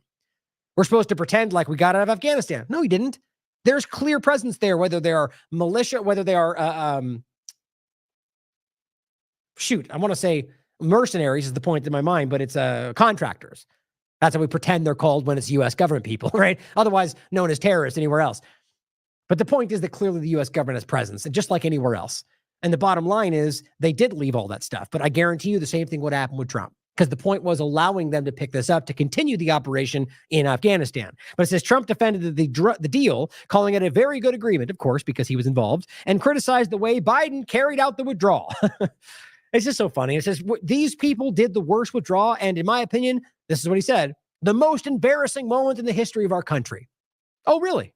So not the USS Liberty, not Pearl Harbor, not 9/11, not the ongoing genocide you were, no, but that withdraw from a 20-year war, which should be at least in some way a positive thing, but left some stuff behind for bad guys. Most embarrassing moment in our country. Why? Because that's one of the talking points. Yeah, it was pretty stupid, but I think it would happen either way. Most embarrassing moment. I wonder why he's ignoring all the Israel conversations we could have. But it says when the genocidal war in Gaza was brought up, Trump claimed Harris hates Israel, as we keep showing you, and that the country wouldn't exist if she were elected, which is just embarrassing. I'll play the clip next because it's obvious. They're gushing over who supports Israel more. I think it's important to see. Ask yourself why that would be his point. Okay, think about this. Even Republicans, by the way, most Americans do not support what's going on in Israel. Most of the world, the vast majority, are aggressively speaking out about it. So ask yourself why he feels the need to tell Americans who mostly don't support Israel that she hates Israel. Do you know who he's talking to when he says that? He's talking to Israel. He's talking to the people in this country who desperately support Israel, because in his mind, that's what matters. Tell me, show me, prove me wrong. I think that's really important to consider. This is the most hated and obviously highlighted genocide in real time we've ever heard of, ever seen. Because I mean, when's the last time you saw it like, in real time? I mean, the obvious reality is that people don't want the Americans, even as I'll play a clip from Kim Iverson, even Republicans are starting to push back against what's going on.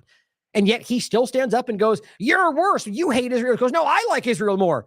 Doesn't that seem crazy? It should. And it says, this is what I think is hilarious. Typical Trump kind of way. She goes, she hates Israel. If she's president, I believe Israel will not exist within 2 years from now, which is crazy because she's promised support no matter what. Then it goes on and says, I've been pretty good at predictions. Well, I guess. It's not really. But it says, and I hope I'm wrong about that one. Because I guess what's interesting is because you want Israel to exist, not because you don't want her to be wrong. It's funny. But it goes, she hates Israel. Says it again. Third time. Then says, at the same time, this is Trump style, in her own way, she hates Arab population because the whole place is going to get blown up. Arabs, Jewish people, Israel will be gone. Okay, you couldn't just let it rest with she hates Israel, but also Arabs and whatever else. So she just hates everybody, apparently. It's like, it's lazy. It's lazy arguments. If she hates Israel, why would she hate? It just doesn't make any sense. It's because you get to pick, right? That's what he does. I'll throw it right down the middle and you can decide which one you like. You want her to be anti-Israel? There you go. You want her to be anti-Palestine? There you go. Sad. But he goes, Harris responded by, of course, declaring her strong support for Israel. No, her gushing support for Israel. Harris also said in the debate that she would always, quote, give Israel the ability to defend itself. Like, you don't say that ridiculous, ignorant statement today while they're committing genocide if you don't blindly support the genocide. And it goes, meaning U.S. weapons shipments will continue to flow if she becomes president, which she has said explicitly. Discussing the war in Ukraine, of course, Trump said that he would try to end it before he was sworn in. Same point. What does that mean? Well, people love to believe it means that he'll stop it. He'll step in and he'll side, and the point is, depending on what side you're on, you get to pretend that means that. All he is saying is that to me, that is lock her up. That is end the Fed. That is JFK docs. It is a statement that's meaningless when he comes to pass. Whatever ultimately happens, he'll say, I did that. And if the point is, it's not about ending the war. It's about continuing the same agenda. He will support Ukraine. Mark my words. He'll support Israel because these things are central to Israel's objectives. Now, leave it. I was going to add one more thing to only confuse it, but leave it there. The point is, clearly, to say he will end it, it's the same thing he said about Israel. We'll end it, right? It'll be done by the time. And what does he mean by that? We'll give them everything they need. That's not the same thing people want to hear from that. And how would he end it before he's sworn in? What does that even mean? He's just being hyperbolic because that's what he is. Quote, I want a war. I want the war to stop. Okay, still doesn't make it clear what he's talking about. I want to save lives that are being uselessly, he says, people being killed by the millions. But it's the millions, he says. Oh, not Israel. You'll be forgiven for thinking he cares about that genocide where millions are actually being, or rather millions are being potentially killed or displaced. In Ukraine, it is a high casualty count. But the point is, it's interesting how one matters and one doesn't to him. But he goes, it's so much worse than the numbers you're getting. The fake numbers. Okay. Either way, they're both going to support Ukraine against Russia. I hope I'm wrong. I really do. And even then, I guess I'll say the point is, if it ends up being the opposite, I would simply think it's likely that interests what they're trying to accomplish. Because I do think that at this point, it has lost what they're trying to do seems to have at least floundered. But we'll wait and see. And we need to engage with it objectively. And it's certainly that this could be askew, like whether this ends up being Ukraine as a central role or not, I think is what's the important point. Israel, I would bet my life on it. And I think you already know that. If they're both competing for who supports them more, neither of them are going to step in and stop what's happening, which is terrifying. But it says Trump repeatedly blamed the invasion of Ukraine on Biden being weak, which, again, it's a lazy argument. What does that have to do with anything? Are you telling us you would have gone in and defended Ukraine? So then how does that mean that he'll stop it by supporting, which arguably be supporting Russia? Because everyone frames this as stopping the war as supporting Russia. The bottom line is this happened because the U.S. government made this happen and other entities involved. That's undeniable. And if you're disagreeing with that, you're buying into the propaganda. I think the evidence is shockingly obvious because they were literally telling you it was going to happen. You've got Lindsey Graham telling you there in 2017, this is your war is our war. It's just an obvious neo-Nazis, the Crimea aspect, which was clear, the Donbass ethnic cleansing for a decade. Oh, weird, more ethnic cleansing. And remember, Israel openly funds the Al-Zaf movement. In fact, they both created it together. But it says, and said that both the invasion on October 7th, Hamas attack on Israel wouldn't have happened if he were president. You see my point? Who can take that seriously? What exactly would you have done, Trump, to stop Hamas from doing what they did? What exactly would you have done when nobody saw that, at least arguably saw that developing? Somehow you being present would have scared them away? That's probably actually what he's saying. That is deserving of ridicule. It's either completely lofty without meaning, which means you should go, you're just trying to manipulate me, or that he genuinely thinks that his presence would have somehow warded off people fighting for their self-determination. But he goes, Harris accused Trump of being fond of dictators and took a very pro-NATO line. Understand, it says, why the European allies and your NATO allies are so thankful that you are no longer president. And we understand the importance of the greatest military alliance the world has ever known, which is NATO. Both of them, by the way, seem to be openly supporting the idea of increasing NATO's importance, despite the fact that Trump said something quite different before. And his cabinet is very clear on that. And it says, and what we have done to preserve the ability of Zelensky and the Ukrainians to fight for their independence. Right, the illegal coup government you put in place and is run by open neo-Nazi elements. But yeah, independence. But we'll ignore the obvious 75-year fight for independence from the Palestinians, both of you. But it says Harris claimed that if Trump were still president, Putin would be, quote, sitting in Kiev right now. It's just such a silly game. I mean, I'll get to a point later when one of these people we're going to discuss is saying Putin endorsed Kamala. Anybody with a brain or even integrity would be like, come on. I mean, maybe that's the truth somewhere behind the scene, but what he said publicly was so obviously a joke. He said it laughing. He literally said, because Biden called on everyone to support Kamala, then all of his allies to support Kamala, then I guess I have to support Kamala. And they all laughed about it. Like, you're really going to think he stands up and acknowledges that he's an asset of Biden? Like, you guys are either willfully deceiving because you like the point because it'll trick people into supporting Trump, or you're too dumb to see it.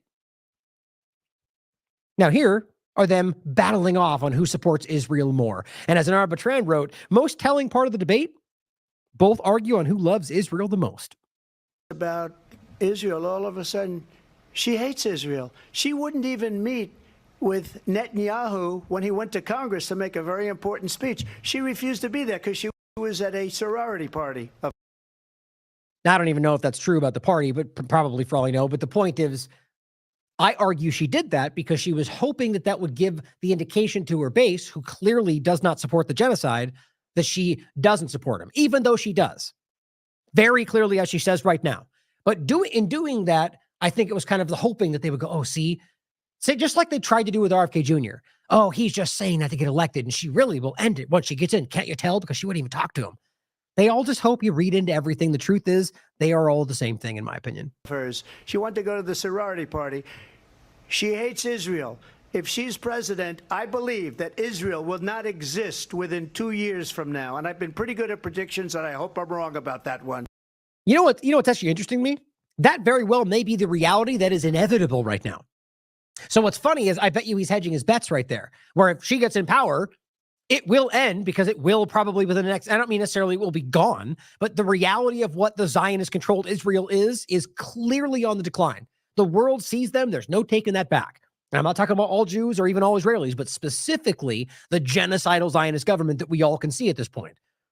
So that's a pretty wise play from him. If he ends up losing, he can say, see, she destroyed Israel, when in reality it was already happening anyway. Interesting point to think about. She hates Israel. At the same time, in her own way, she hates the Arab population because the whole place is going to get blown up. Arabs, Jewish people, Israel will be gone. Now, how exactly do you think that's going to happen, guys? Let's take a fun moment and think logically. Deductive logic that Trump doesn't like, apparently. Who has nukes over there? Not the Palestinians. Pretty much, I mean, there's only a very few examples in regard to the Middle East in general that you could even argue might be able to. It's not Iran, that's for sure. That even the U.S. State Department says that. Israel does, though, and they also have what's called the Samson option, which, by the way, I don't even need to prove. Look at it, type it in. You look it up. It's very provable. It is a very clear point that they have in their policy that should they know they're about to be lost, that they will deploy a nuke.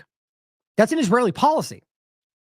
So is he, I mean, deductive logic would argue that if nobody else there but them have, well, what he's saying is it will be all destroyed. So, because I guess Israel launches a nuke. And in any case, in many wild, fanatical, prophetic Zionist minds, that's exactly what will end up bringing on the end times. And they call him the chosen one. They call him the one bringing on the end times. That's not my opinion. Some of them. Some of the more prophetic Zionist and rabbi overlap do. I just think that's pretty terrifying, actually. I didn't think of that before. It would have never happened. Iran was broke under Donald Trump.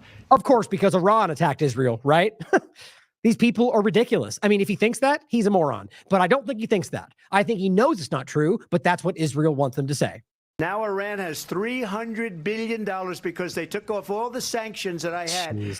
Right, so in other words, they have their own money that you kept stealing from them.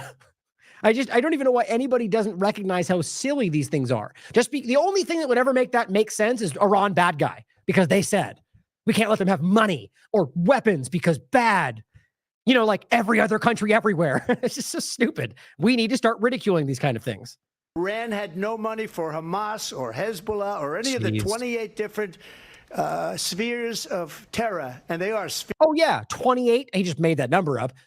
The point is that the things they point at, these different groups, are not Iran-controlled, and they're all largely resistance movements risen up against Israel and other occupiers, which have a legal right to do.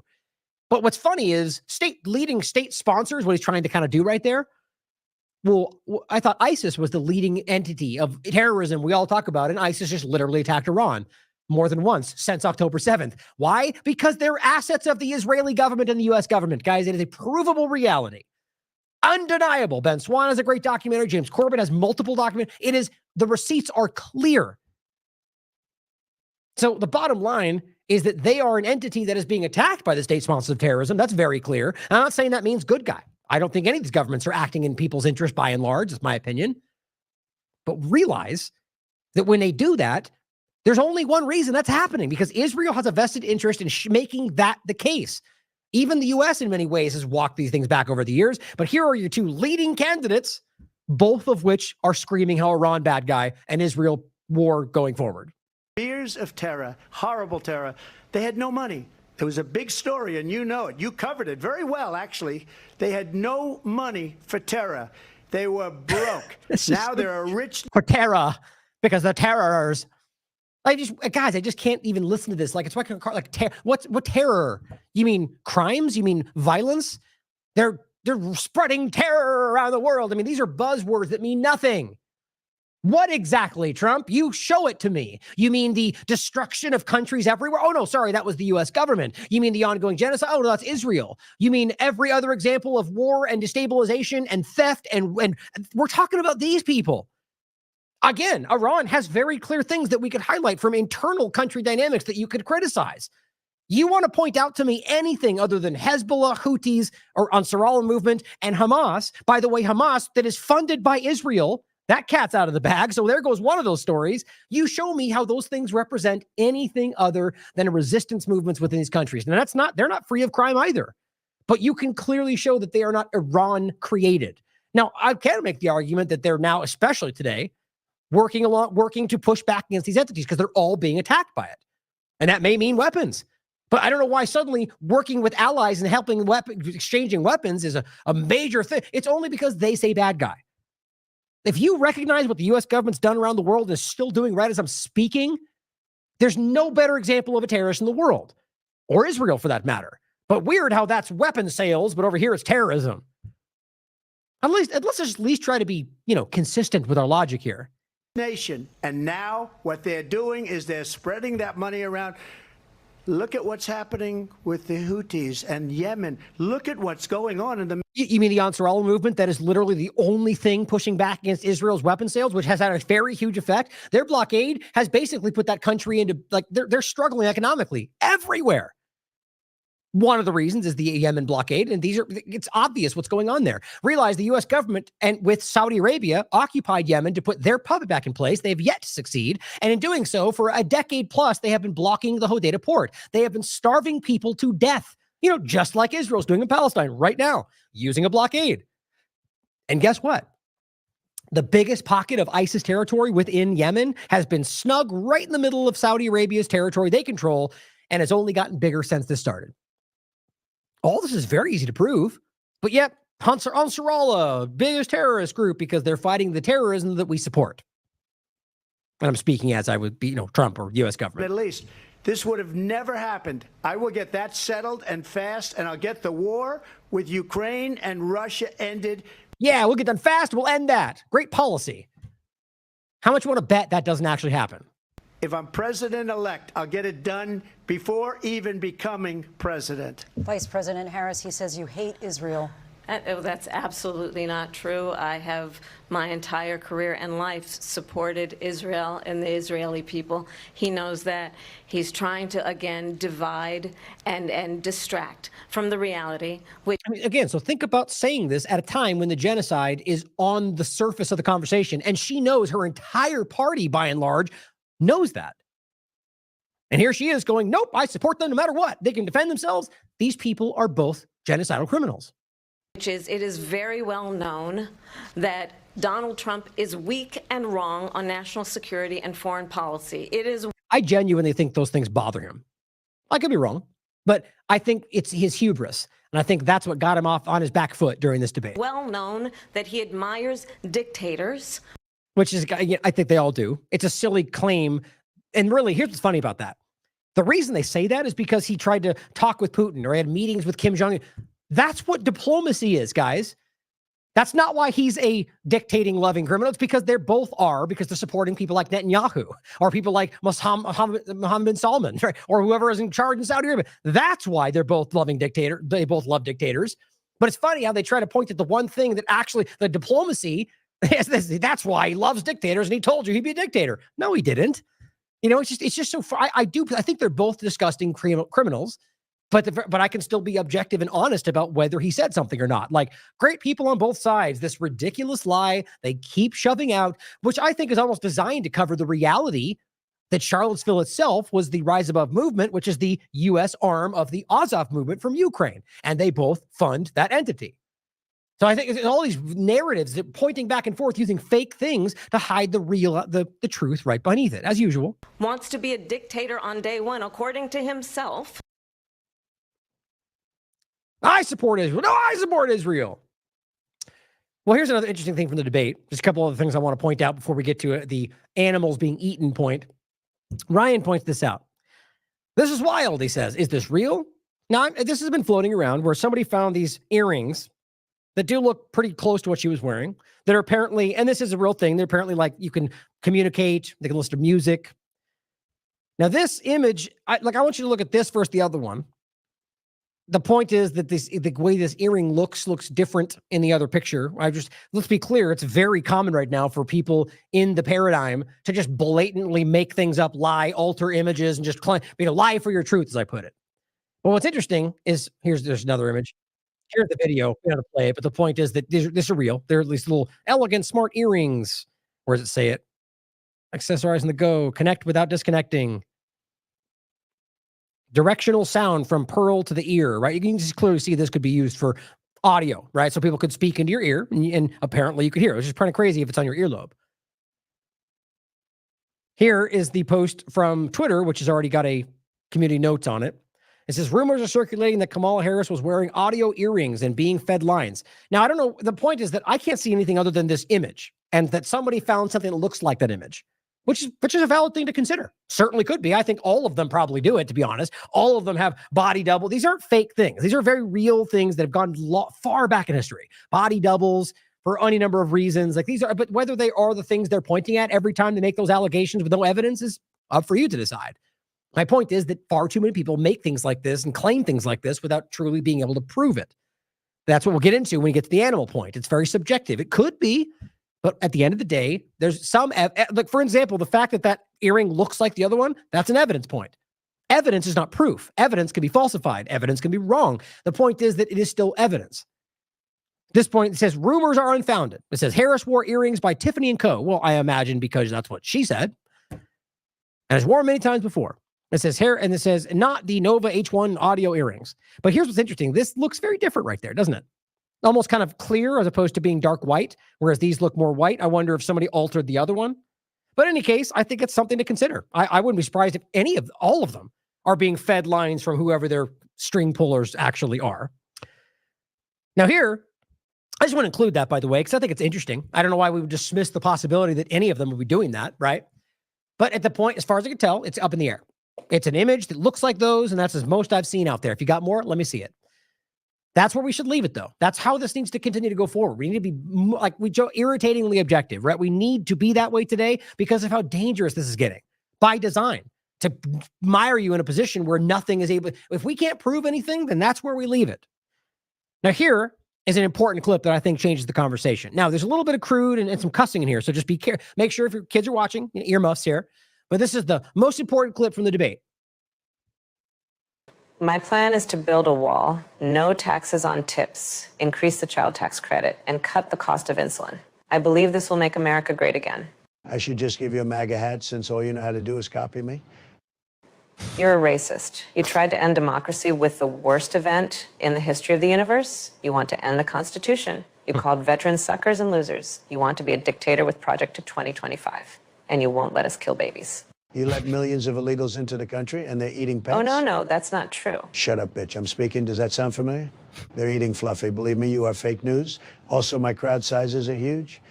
Vote for me if you want to fix all the problems we have now that I haven't fixed, because the former president called some people and told them not to let me fix stuff.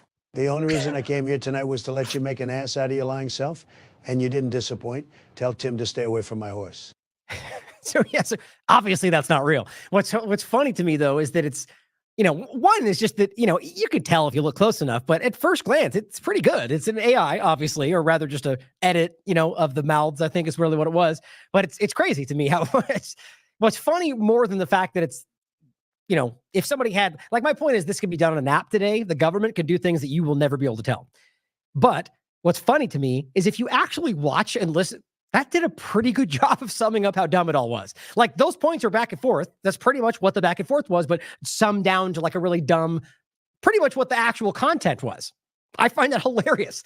Now, again, it meets the point of how this is really just about narrative and talking points and fake things back and forth, right? For again, in case you missed it, that was not actually the debate. That was something that somebody made, but I find it funny to think about how you could have just watched that and you probably would have gotten the gist of what the debate really was. Now, it says, in case you missed tonight's debate, I broke the entire thing down in under a minute. It's just funny. Now, here's what Max Blumenthal said. Now, of course, this will be unpopular for some because he argues that Trump won. But he says Trump supporters are deluding themselves if they think he won the debate, or rather that he lost. Trump fell for the bait Kamala's handlers set for him at every possible point. Spent much of the debate on his defense, stammering, spewed references to only extremely online, to reference only that only extremely online members of his base would recognize, and got clobbered on abortion. When Kamala taunted Trump about the size of his rallies, he stumbled cluelessly into her trap. And that's the point I think that's what happened. Honestly, or maybe that was by design, but either way, that these statements about him and how he's embarrassing and he's a disgrace, I think it did kind of get him upset, my opinion. But I said if Trump had entered the debate with an actual strategy, he would have had responded that after Kamala's massive, elaborately staged campaign launch in Oakland in 2020, she failed to win a single delegate, wasted tens of millions of dollars. You see the point? These are very important points that didn't even get touched on. Wasted tens of millions of donor money, and was only installed as a Dem nominee by the media and party elites, which, by the way, is not different than the reality, quite frankly. It's just been shown to you bluntly. Let's not forget the DNC and Abby Wasserman Schultz, and who, by the way, is still in a position of power, even though they blatantly told you, we don't care what you think. We'll consider it, but we'll ultimately do what we want, cigars in back rooms and all of that. That's a very real thing. So I find it funny that this is, it's a coup, which, if we're going to make that point, then it should be going back 50 years, right? Every single one of them, because that's what keeps happening. The primaries are an illusion. They don't really care what you think, and they ultimately just choose what they want. Just like happened again, they just did it right on the surface this time. Doesn't mean it's okay, but it's funny how we parse these things. Now, it says that critique only came in latter half of the debate when it was too late, and most viewers' perceptions had solidified, which I think that was the case before it started. Similarly, when Kamala cited Goldman Sachs and Wharton to tout her economic credentials, Trump had an easy opportunity to hammer home Goldman's role in the foreclosures crisis that destroyed the lives of millions of hardworking Americans, the exact opposite of what she's fighting for, if any of us. Instead, he grumbled that he graduated from Wharton before veering off track again. When Kamala predictably raised Trump's call for executing the Central Park Five, he could have reminded voters of how she boasted of jailing massive numbers of black youth for truancy and marijuana possession. On foreign policy, Trump should have honed in on Dick Cheney's endorsement of Kamala for a redo of a redux of his demolition of Jeb Bush in 2016 primary debates. He had 2 hours to put forward a critique of a candidate who was not well known to most swing voters, to paint her as a media-created phony and reckless warmonger after her own record, and he failed. As well as the fact that, again, her own policy seems to be very apt. I mean, again, I kind of think that's always what it is, but she seems to be a little bit more in that direction where there's not much content, substance to what she's saying. But again, Trump, I think, is the same thing, but at least it's presented a little better. But he could have gone after that because that is a growing thought process. Trump supporters are correct that the moderators, which I agree with, David Murr and Cristian Welker, orchestrated the debate in Kamala's favor, never checking her and feeding her one alley-oop after another. Oh, I tell you, is that how you spell it? I guess it is, alley-oop. While relentlessly cornering Trump. And the point is, clearly, they did go after him and claim, but I'm going to make a point about one of the big ones that I do believe is actually not real, quite frankly, but you can decide for yourselves. But the point is, that's one-sided. Now, you could boil that down to a coordinated effort to help her win, which is just as likely as anything else, or rather just the way they want us to see this, drive you in support of Trump, I would argue. Or it could just be that these moderators who do have their own opinions, and I argue are not as informed and in the know as we like to pretend, just have that opinion. They just align with Kamala's points and go after Trump because they think he's wrong. Either way you look at it, it's unfair at the very least. And it says Murr and Welker clearly saw the Beltway press corps disappointment with Dana Bush and Jake Tapper for failing to ruthlessly fact-check Trump in the first debate and seized the chance to burnish their status. Exactly. Right? And it could be as simple as that. In the past, Trump would have recognized the moderators as a second opponent and blasted the fake news media for a shameless bias. He should have. But the Trump of 2016, whose campaign was propelled by a popular sense of anti-establishment betrayal after the Iraq war and financial crash, is a ghost. If he somehow makes it into the Oval Office after this performance, which I genuinely think is what's going to happen, he will be focused on personal survival, with his agenda hijacked and subverted by the forces he once thundered against. And it's a good point. Assuming you think that the vote translates and that will happen, at the end of the day, the idea that he is anything anti-establishment is completely the opposite. I mean, he is the establishment by definition at this point. He was president, and he has clearly shown himself to be the same business-focused person that he was. Big business, not small guy, small. It's opposite of what he's always been. But at the very least, he had that narrative going for him in the beginning. I'm the outsider, but clearly they're not even trying that anymore. And I think the best point was made all day with Sal Agarist. Bread and circuses for the fluoride drinkers. And it says, Trump won the debate. Kamala won the debate. And then it says over here, why has the median income to cost of housing ratio increased so much in the last 50 years? Right? It's just like, look, we're over here screaming at each other. And, all these the point is that his point is that it always continues no matter whether you got Coke or Pepsi. It's obvious. Facts. You can argue that just happens to be aligned with, that it doesn't mean that they're the same thing, but at least you can be considering that, seeing as how all of the data points in that direction. Now let's talk about this eating animals discussion. Because I do think this is important, only because of the way this has kind of overwhelmed the conversation, which is usually how this stuff works. But it comes down to three main things, really. That this, as far as I can tell, at this point, is based on flimsy assumption at best, which is still evidence, mind you. One of which is a video of a person at a town hall who is stating this, which we don't know who he is. We don't know whether it's real. He could be lying. It could be wrong, or it could be accurate. Then you've got a video that Kevin Sorbo is suggesting is the evidence he's saying doesn't exist. And let's be clear, both of them constitute evidence. So he's right in that point. As I said before, evidence can be wrong like this or falsified. Evidence is not proof. So as the guy stands up and says there's no evidence to back it up, that is actually incorrect. But what Kevin Sorbo is trying to argue is this video, which is not of a Haitian immigrant, but actually somebody from Ohio. And whether they even ate anything was simply put forward by the person filming, and there's no evidence to back that up, does not amount to what they're claiming it does. Now, this just another fact check on Twitter says this is the case before this was posted. The woman is in the videos is not an immigrant. She's born in Ohio. Additionally, this video was shot in Canton, which is 170 miles away from Springfield. Yet here's Kevin Sorbo and the rest of them, because you can look on Twitter on the Republican side. They're all pointing this as in Springfield, Haitian, and we knew it. Why? Because they're subjectively assuming or being led by the nose by the people that they've blindly chosen to listen to, a la Twitter files, which was the point I made here. You just got Twitter filed. The point I'm making, if you don't remember, is that I think Twitter files, I said earlier, is about trying to engineer it, to push you in a position where you change the way you engage with information. You got screenshots. The promise of source material, which, by the way, has still yet to ever develop, despite everybody that was believing in them going, you're lying, they'll put it out. No, they never did. So all it did was kind of solidify in your mind that it's okay to just kind of accept what you're being presented with without proving it because, well, they're on my side. That's dangerous. Same thing here. This is swinging around and everyone's using it, even though it's not actually the case. Still, by the way, doesn't mean that it didn't happen. But the evidence, that the proof, does not seem to be there right now. Casey Wright made this point, basically showing how he figured out how this happened. Basically, a video of a city council meeting in Springfield.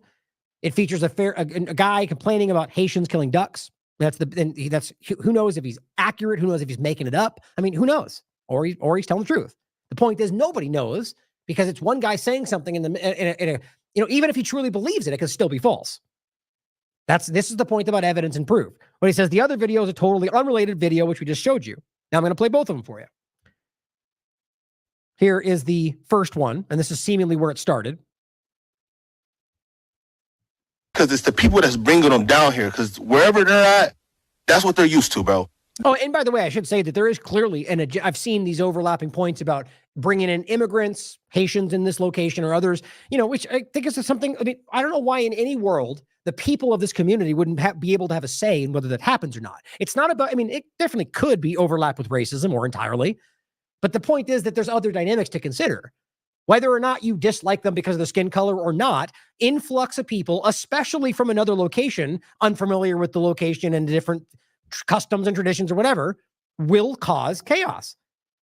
Or at the very least, destabilization. It will cause an overburden on systems. This is basic reality.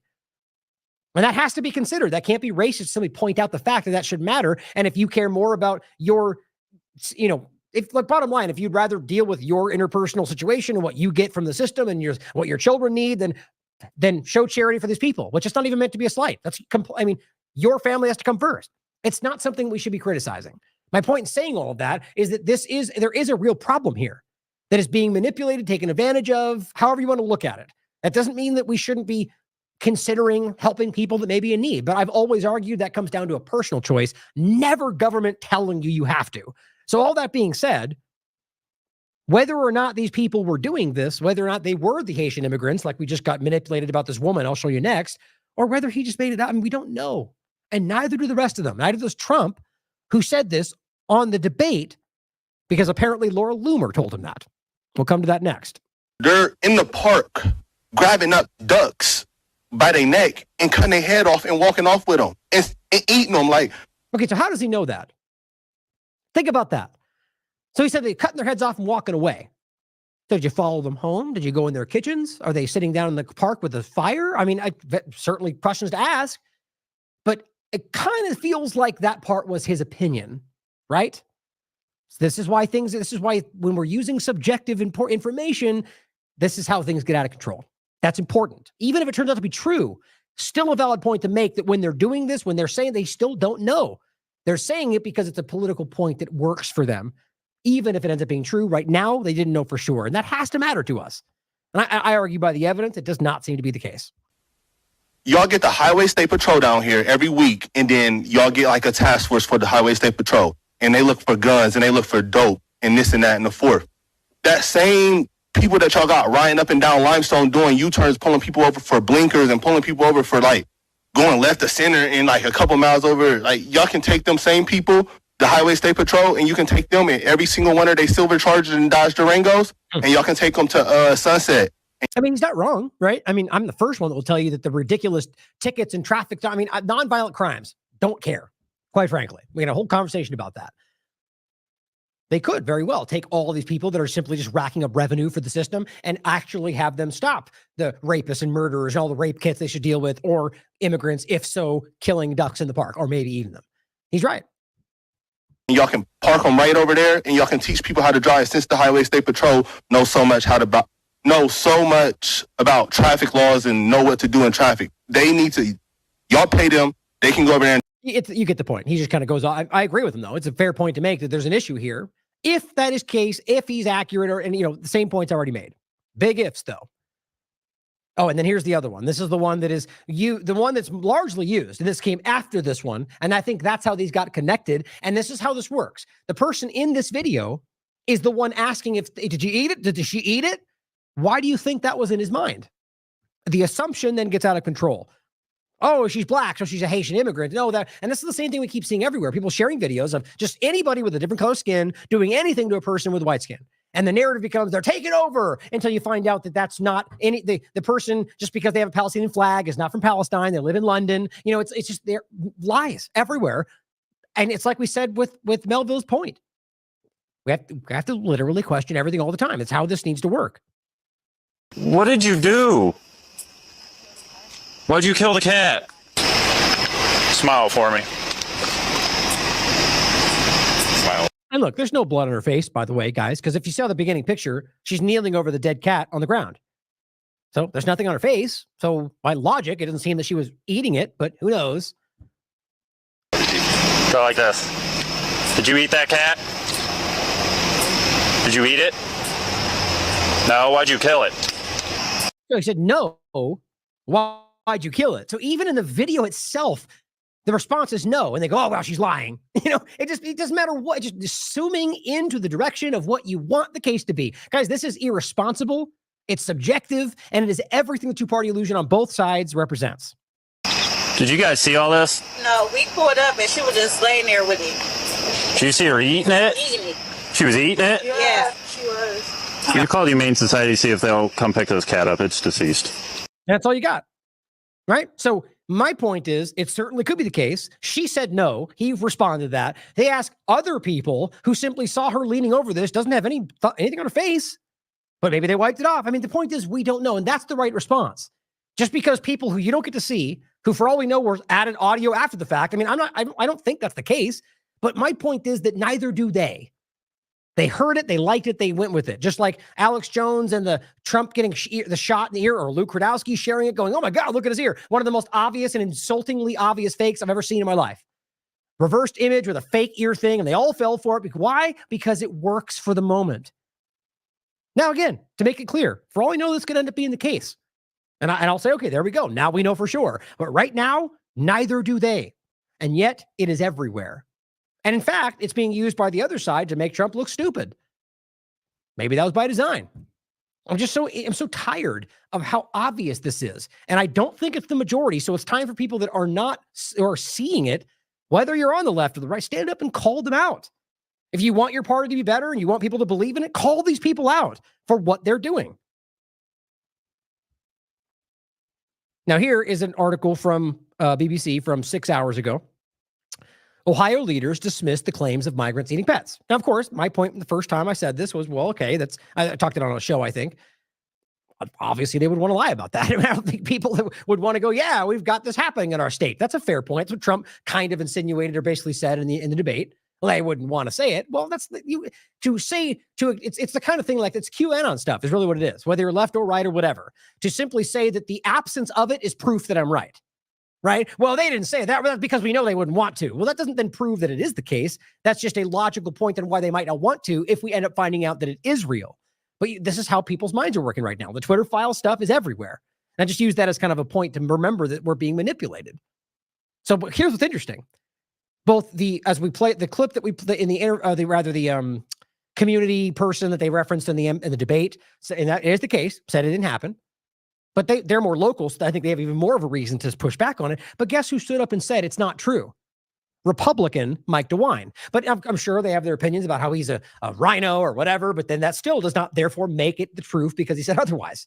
That's the whole game of, well, he said no, therefore it must be true. That's a very simple-minded way to look at the world. Can be the case, but often is not today. Either way, it's a Republican telling you that's not the case. At what point do we stand back and go, okay, there's a very few things that seem to potentially suggest that it might be there, and literally everything else is showing you that it's not. People that are on the ground, I mean, I just went over it. At that point, you need to recognize that the evidence does not back it up, and at best, leave it there until you can prove it and the answer is, well, we don't know. But that's not what's happening. Now here, Ben Swan put out a video about this. Now, in his credit, he does essentially end with the point of being like, well, we don't know, and journalists have to ask all these questions. But I'm a little bit disappointed by this video, only because he starts off by essentially going, it is true, and here's the evidence, and then sort of walking it back at the end. You can watch for yourself. My point is exactly what I just said. And he doesn't add anything new to the conversation, shows those two clips, but the idea that they said it does not therefore make it the case. It just doesn't. It's evidence in that direction, but based on where this is going and what's happening, I'm very doubtful that this is exactly what's happening. Trump says immigrants are eating cats and dogs and ducks in Ohio. In Springfield, they're eating the dogs, the people that came in. They're eating the cats. They're eating the pets of the people that live there. And you know what? I mean, whether or not it's a true story, the way he did that made him look really stupid. I mean, it really did. I mean, whether or not it's the truth, the way he presented that with really nothing, which kind of just show you, which we'll get into, that he was just in a moment where he felt like he was on the defensive and he just went to something that was in his mind. And that's Laura Loomer. I'm going to show you that. Apparently he flew with her. His entire cabinet seems to be going, get her the hell away from us. I'm going to read it to you right from the article. The point, though, is that she apparently is the one that put this in his ear. I mean, and you guys know my opinion. That's exactly right. That's exactly why right there, because these people are ridiculous. David Muir of ABC said that the city manager of Springfield, Ohio, says there's no evidence of this, but there actually are multiple reports that this is happening, including from this man who says he witnessed it in Springfield. Again, so that's right there. 100% agree. Evidence. So he's wrong to say there's no evidence because these things are evidence, not proof, though. In the park, grabbing up ducks by their neck and cutting their head off and walking off with them and eating them like. There's also 911 calls reporting groups of men capturing and taking away entire flocks of geese. And I saw that. I'm like, yeah, this has got to be reported. So how many geese did they have? They each had one. But David. Okay, so right there is a new point of evidence. What's important, though, is to recognize it's simply reporting on the same story, right? So you have a call about saying people taking ducks. Well, we already know that because the guy was saying this, that at least it's being stated in front of the community that they took these ducks, cut their heads off. So again, that's the same report. At the very least, none of them ultimately prove that these things are being taken and eaten, or at the very least, let's be clear about the fact that people in all these conversations, whether it's Israel and Palestine, whether it's the two-party illusion, whether it's anything we're talking about, we have seen a rise in people who are willing to stand up and just lie for what they want the narrative to be. We've seen this through the Israel-Gaza thing just on constant display, but it is a two-party illusion thing as well. So just consider that. Muir says there's no evidence. He's not saying that they haven't found evidence because ABC News sent a crew to Springfield to find out. Instead, he says no official has publicly agreed with that statement. As journalists, we should take the step of investigating first rather than deciding that until an official agrees, it's not happening. Yeah. And I agree with that. But I guess my only pushback on that was just simply that it kind of starts out to suggest that it's real. But I guess that's just the way I interpreted it. The bottom line is that this is something that is not backed up by proof. It is data points that suggest that ducks are being taken, which is the best we can prove, or at the very least being killed. Which, again, I'm not going to say, obviously, if you're logically, okay, that seems like that leads in the case of people taking them to possibly eat them or whatever else, and we should look into that. Now, if you're angry that I'm being objective about this and simply highlighting that nobody has yet proven that anything's being eaten, then you have to realize that that is your failure. We have to care about that. I've said 14 times that it obviously could be that's what's happening, but we all need to acknowledge that nobody seems to have proven that yet. And yet it is a forceful point being shoved into the conversation by everybody. Doesn't that seem a little crazy to you that we're at a point now where out of everything going on and all the important conversations we're having and whether there's a genocide, this becomes a focal point. And all we're doing is debating on something that nobody can prove. To me, That seems by design. You can decide for yourselves. Now, here's what I find hilarious. This is from September 12th. Let's come out today. Republicans point finger at Laura Loomer for Trump's pet eating rant. Now, I'm going to do my best to avoid going into my absolute disdain for this monster of a human that is absolutely jovial about the genocide and continuing to say the worst. I mean, what's funny about this, we'll get into it. Even Republicans are calling her racist, calling her, whatever. She is, in my opinion, an objectively dishonest person. Let's put it that way. Don't make it too much. I mean that. She's lying to you about things all over the place. Or even just how about we can highlight the fact that she basically co-opted a story that someone like Alex Rubinstein has been talking about for a very long time, myself included, far less than him, but has been talking about for a long time. Around the Azov movement, around the Ukraine conversation, about the Rise Above movement, about Charlottesville. And of course, right before October 7th, which needs to tell you something, seems she jumped into that story, took over the story and said everything except one of the most important parts, that Israel was behind creating them along with the U.S. government.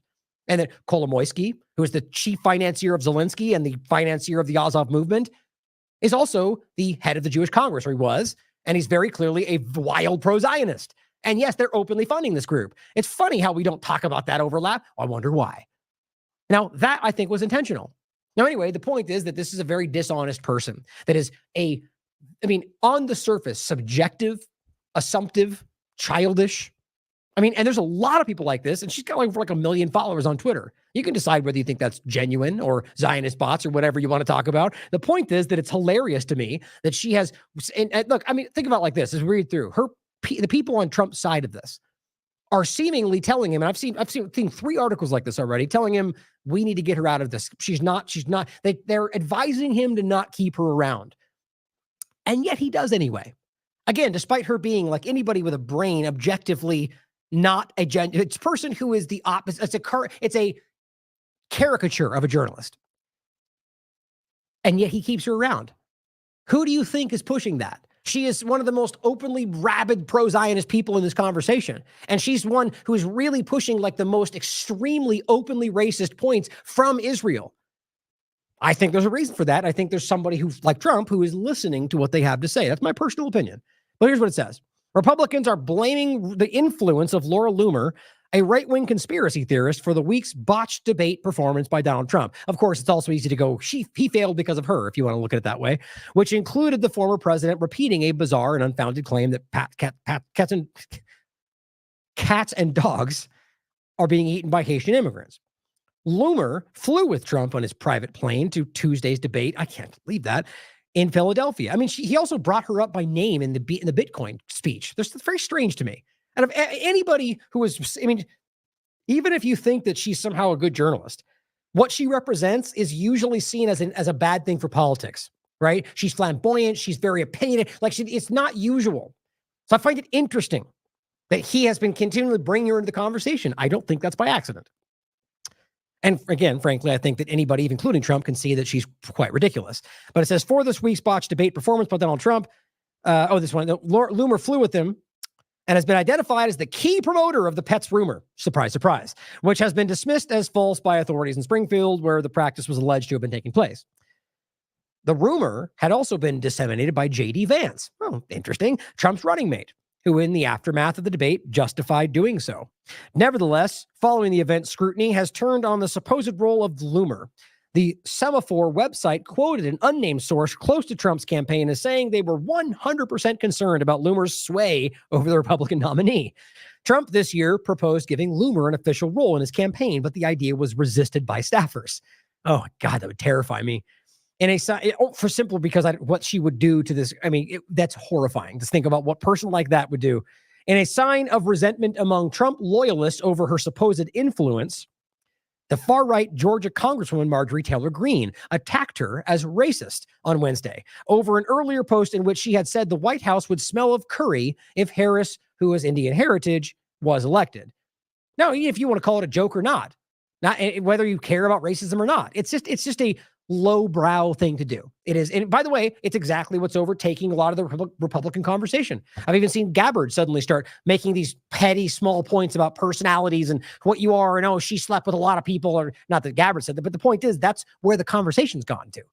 They're literally bringing this down to the lowest common denominator. We're not talking about policy. We're talking about how she cheated and she's not real and she did. Like, it's just gross. Of course you could talk about it. Talk about whatever you want. It's free speech. But I also, because free speech, I can say that you're acting like a child. There's no decorum here. We should talk about policy. We should talk about what actually matters in the long run. And yes, their dishonesty and whether they're infidel. I mean, those things matter. But if we're going to pretend like not every single person in this entire congressional picture is not also dishonest and lied about 1,000 things over their career, the point should matter about what they're trying to accomplish, their track record, and what they're proposing. But she comes up and makes it a personal point about her heritage because that's how gross these people are. And it says, Denny Leno, a Republican consultant, told Semaphore that Loomer's presence was not the only factor affecting Trump's performance. Says, quote, Trump lost the debate because of his performance or lack thereof. This is somebody on his side. It says, that's what happens when you wing it. Live in the Fox News X bubble and rely on Matt Gaetz, let alone Laura Loomer. Interesting. Now there's that tweet, in case you want to see it, where she says, the White House will smell like curry. And then makes a joke about basically Indian call centers. That you have to end a survey at the end of every call. You know, it's just, again, it's not even that funny, quite frankly. All you're doing is making a joke about race, about how people on the phones are Indians. It's not very intelligent either. It's a crude joke about race. I mean, it's just small, guys. This is small. She's a small person. And of course, when people start calling these things out, what does she do? She lashes out. Personal points against Karras, against everybody. Here, this is a person highlighting her getting off the plane, by the way, with Trump's plane, apparently. And it says, he says, my favorite Laura Loomer fact was that she started an ISIS fan club at her college to prove that liberals would join, but nobody joined, and she got expelled for starting an ISIS fan club. The point is that she has been pretty ridiculous throughout her entire career. And for the most part was pretty inconsequential until I think there was a clear Israel push. But here's what it says in her Wikipedia page. In April 2023, it was reported that Donald Trump wanted to hire her for a campaign role. However, the idea was said to have been met with heavy resistance from Trump's team, as well as warnings from Marjorie Taylor Greene over hiring a documented liar. One thing you'll see us me and Marjorie Taylor Greene ever agreeing on, which is that since October 2023, Loomer has written and posted false claims about the Israel-Hamas war, which is fascinating coming from Wikipedia. I mean, she's pro-Israel, which arguably so is Wikipedia. And the point is that she's still being called out for lies about that. I think she's becoming a pariah to everybody because she's ridiculous. Close these real quick. Now here she says, and this is what Marjorie Taylor Greene makes comment about her. And I find this fascinating from the idea that this is internal to the point to where she's so close that Trump is considering her for position. But Marjorie Taylor Greene, who is at least outspokenly a part of the MAGA movement and so on, coming after her because she's dishonest. It's just interesting. And she says, we're at 50 days out from the election, and Marjorie Taylor Greene is speaking to the leftist media, which to me, it's media. It seems like there's each one of them represented there. But of course, narrative is what matters to these people. Make it about her helping the lefties, and you'll get people on your side subjectively, as usual. And it says, attacking what Trump's strongest allies. Quite a lot of hubris there, huh, Loomer? You're framing yourself as one of his strongest allies, which is simply not true. But it says, can someone say jealous? And then that's my point. Small. You don't need to say that. Like, that's you being insecure. And it says, Marjorie Taylor Greene has been telling election integrity activists in Georgia that she doesn't think Trump will win. Now, my point here, that's supposed to be a call.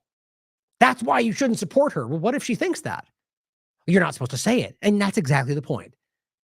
Truth is less important than helping Trump win. Or for Kamala is the same point. You'll see just as many Democrats like Tarantino. I don't care what she says. I'm voting for her. It's the same point. But what it's become is that, well, you can't. So what if you genuinely think he's not going to win? You can't say that out loud. No, you can't, because that. So again, truth is secondary to all of these people. Here's what Marjorie Taylor Greene said. I have concerns about her rhetoric and her hateful tone.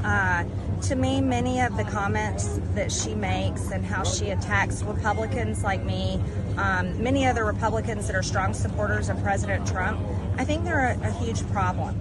And that doesn't represent MAGA as a whole. It doesn't represent who we are as Republicans.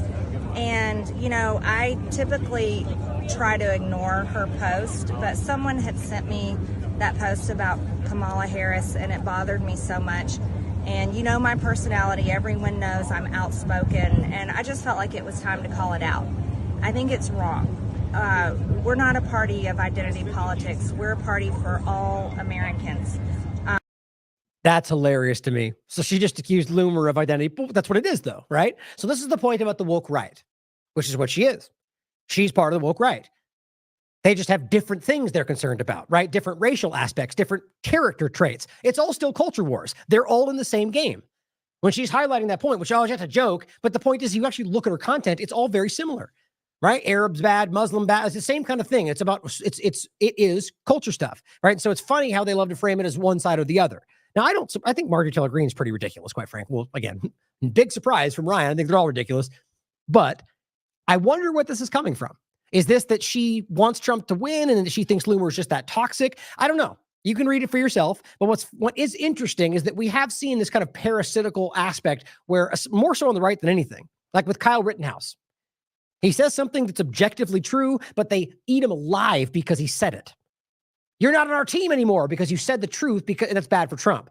And even basically cowed him into walking it back. So that's kind of, I mean, that's what she's talking about because that's what she's doing. If you look at her thread, she's going after anybody that's like even briefly saying something outside their controlled narrative. And again, that's what they want to build. And again, both sides. And I think that's so important. And I think that we need to be focused on our policies, the inflation, the economy, and the border, and not attacking people for their race, not attacking them because they may not have children and they love their pets.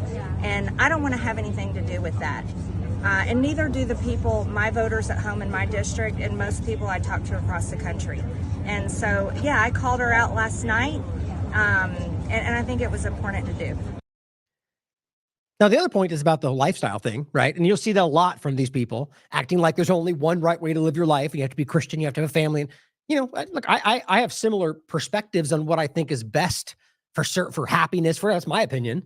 I would never presume to force that on other people and say, you're this or you're that because you don't have any kids. But this is what you're seeing, right? Because what it's become is a left back and forth. It's the same thing. It is a culture war, right? So it's like, what's her name? That one actress or a comedian girl who made that point about not having kids and being happy because she can do whatever she wants. And then the right kind of went after her because she's, whatever, they called her names, that she's loose or whatever else. Like, that's what happened. And it's like that is part of the problem. People live your life. Isn't that supposed to be freedom? But we're seeing this game that people get drawn into that. Now, here's just another example where she goes, this is a guy, I forget his name off the top of my head, another politician. You recognize him. He's basically calling out Trump for bringing her to the 9/11 memorial. And why? Because she's a 9/11 conspiracy theorist. Well, here's what's hilarious to me.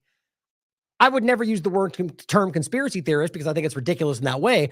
But guess what? She is deceiving people around 9/11. You know why? Because she'll never tell you how Israel was involved, ever, by design.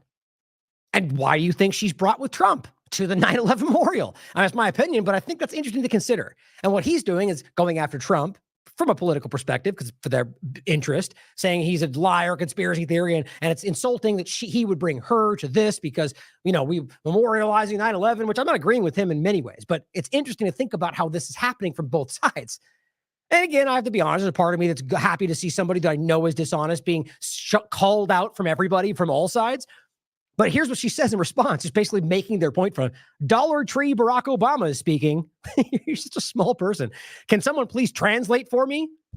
Translate? I mean, speaking English, by the way. So that's just a very small racist point, apparently, or whatever you want to call it. What's funny, though, is she is lying about 9/11. And when she presents this, she's going after it from a very pro-Israel perspective, which is not the truth. So I wanted to play this since we didn't do anything on 9/11 other than a couple of interviews that did on other people's shows.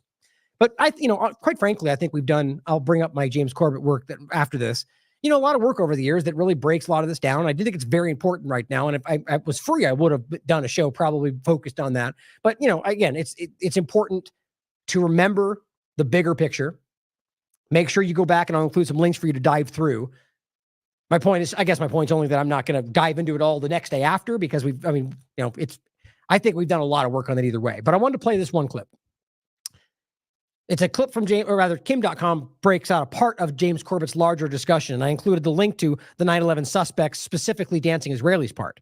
But make sure, as I said, do yourself a favor and watch his entire series of 9/11 suspects. It will change your opinion, period. There's no way around it. The source material's there. Either you want to know the truth or you'll ignore the truth. That's what'll happen here because the receipts are with it. Now, here's what he has to say just about the dancing Israelis, and this should change your mind. And if you understand, this is one part of a much larger grouping of information showing that Israel was undeniably involved. Though this narrative is still trotted out when the story of the dancing Israelis is raised in the media, it is an easily demonstrable lie. And just so it's clear, what we're talking about is a grouping, and I think he does address it in the clip, of Israelis who were dancing and celebrating and documenting while 9/11 happened. And it was even covered on ABC. They literally talked to the woman who saw them from her window. FBI reports confirmed that the men were not taking somber pictures of a horrific event. When their 76 pictures were developed, they revealed the men had indeed been celebrating, smiling, hugging each other, and high-fiving. One of the pictures even featured Sivan Kurzberg holding a lighter up with the burning tower in the background. And these were no ordinary tourists. Oded Elner had $4,700 stuffed into his sock. They lied to the police about where they had been that morning. They were carrying plane tickets for immediate departure to different places around the globe. The FBI confirmed that 2 of the men had ties to Israeli intelligence.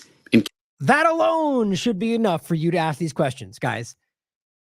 Tickets ready to fly wherever, everything. I mean, it's just incredible the amount of evidence that, one, never gets brought up in government circles or paradigm circles, but the fact that this is so easy to see. Came to suspect that they had indeed been on a mission for the Mossad. They were carrying plane tickets for immediate departure to different places around the globe.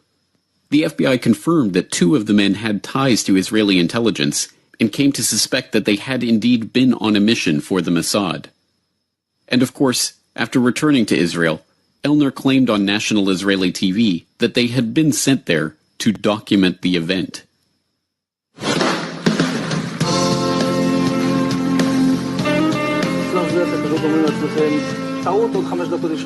And at that point we were taken for another round of questioning, this time related to our allegedly being members of Mossad. The fact of the matter is we are coming from a country that experiences terror daily. Our purpose was to document the event. Their purpose was to document the event? But how could they possibly have known what event they were documenting at that point, before the second plane strike, when those few who even knew about the situation had assumed it to be an accident or pilot error? And when did they arrive at the parking lot to document the event anyway? The FBI reports show how the men gave confused and often conflicting accounts of when and how they learned about what was happening and when they arrived at the parking lot. Oded Elner even said they had arrived there shortly after 8 a.m., which would have been 45 minutes before the attacks even began. This is in line with one of the eyewitnesses that had placed their Urban Moving Systems van at the parking lot at 8 a.m. And by the way, that's Urban Moving is a moving company, a cutout that they claim they all worked for, despite having tickets to fly in different places right when they were going to be done. And then right afterward, the entire company disappeared. I mean, it's so insultingly obvious. It takes a special kind of willful ignorance to not acknowledge this. How could they have been in place and ready to document the event unless they knew what was about to happen? Any way you cut it, this story is unbelievable. Men with documented connections to Israeli intelligence and working in the United States without appropriate permits were detained after having been caught celebrating the attack on the World Trade Center at a time when no one knew that the WTC strike was an attack. So surely these men are locked behind bars to this day, right? Surely they were transferred to Guantanamo and held without trial for 15 years as part of the war on terror, weren't they? No. They were immediately transferred to federal custody, held for 71 days, and then deported back to Israel. The owner of the Urban Moving Systems company that had employed them, Dominic Suter, was investigated by the FBI too.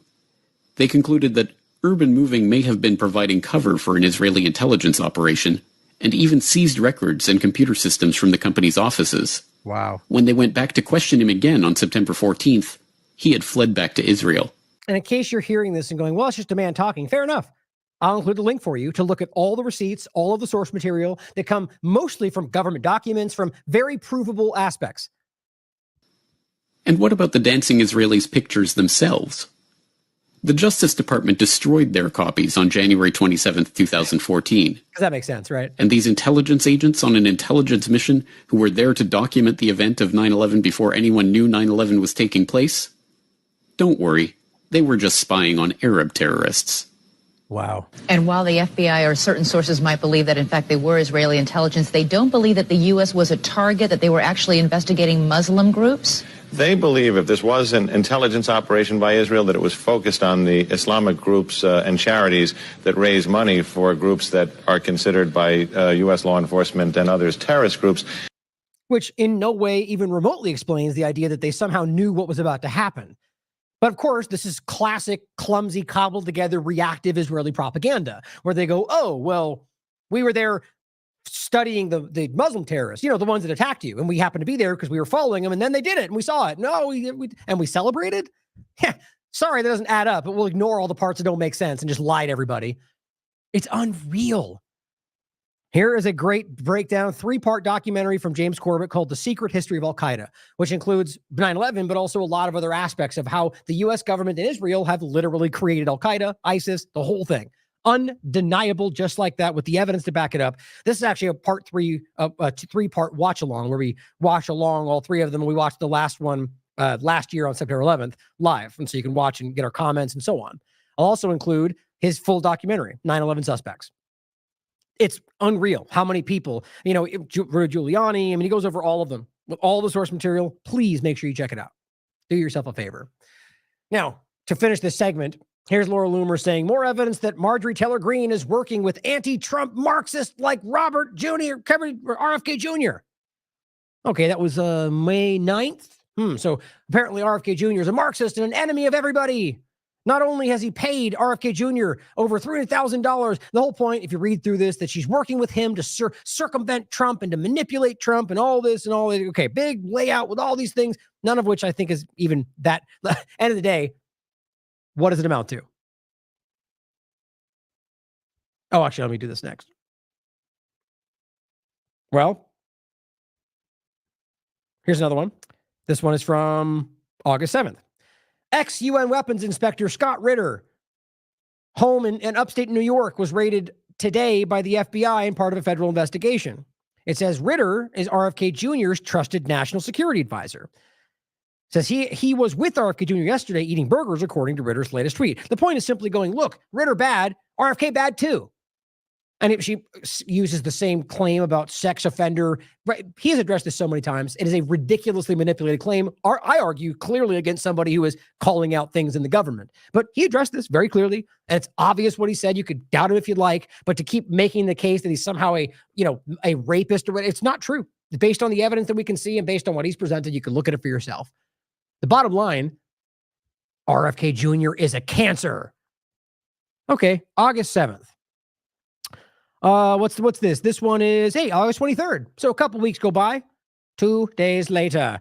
As at his rally, Trump said RFK is the greatest thing ever, so now we love RFK. Yay! I'm proud of Bobby. Uniparty, make America great.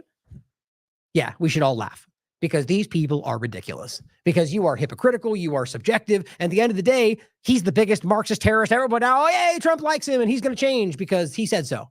So facts don't matter, so nothing other than statements matter. Okay, understood. And the bottom line is uniparty? So now you're turning the very thing that we're pointing at as a problem into we're going to now have a uniparty. Why would anybody cheer for uniparty? Doesn't that imply that we don't have any? Yes, it means there's no choice. There's no options. But that's okay because we have the right option. It's hilarious to me. Uniparty is exactly the point. Not because RFK joins Trump, that they want you to think as Democrats, the good Democrats are joining the good Republicans. And well, that would still constitute a 2-party game because there's still the other people that you're pointing at. Facts, logic, I know it's tough for them. Now, I think this was, and I'm sorry, I put this in the wrong spot. Let's do both of these. Here's one from August 23rd again. It says, did you know that Joe Biden and Kamala Harris were never mentioned?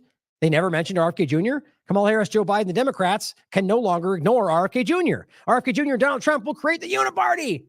Okay, this is 2 weeks ago. He was a Marxist. Somebody was going to destroy everything. Now they won't talk about him because he's the best. I don't know, anybody looks at this stuff and doesn't acknowledge that that's at least inconsistent. And then, of course, she highlights this. Vladimir Putin just endorsed Kamala Harris. That was what I was saying earlier. That's not like kind of, it was a joke, but we can make a point of it. No, he did that. We knew it. See? Because Trump's not the one with Russia. She's the one with Russia, even though it's based on something that is objectively a joke. Now, maybe he does support her, but that's what he said was not him going, I officially endorse Kamala Harris. He was joking and said, Biden called on all of his allies to support her, so I guess I have to. And they laugh about it. Either she didn't know that, which is embarrassing, or it doesn't matter, which is insulting. That's how this works. Look, Trump and RFK Jr. are fighting to make America safe and healthy again. September 6th. Now here, of course, is the one point that we won't get into from this objective coverage, right?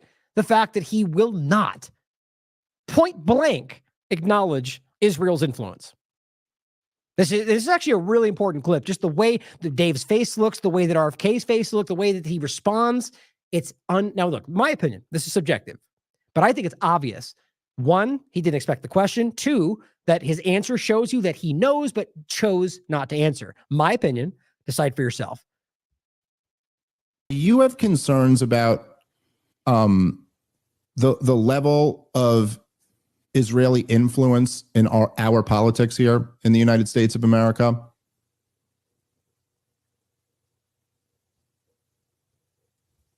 I don't know. I mean, I don't know. I'm not a politician in political office, so I don't see much of that. So you don't think so after 9/11? Listen, I think everybody has, that there's so many malevolent influences on Capitol Hill, and they include. Look at Dave's face.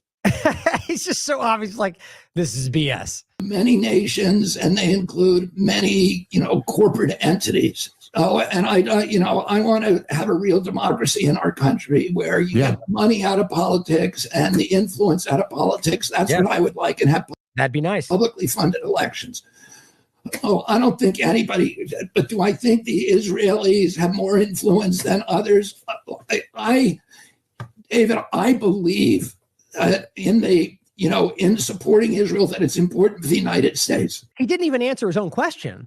So I think is your point that, well, everybody manipulates Congress, therefore they don't do so any more than anybody else? That's wild, because that's essentially what his point was leading to. Either way, how is this? I mean, your argument should be to acknowledge that. Like right now, if the whole point is changed, you'd be like, this is the problem. Clearly, he did not want to highlight that. And you and I can disagree on that. I believe our aid to Israel of $4 billion a year is designed to keep the peace. Wow. Watch the beginning again. Watch Dave's face. Watch the response. The gap is important. Concerns about the level of Israeli influence in our politics here in the United States of America?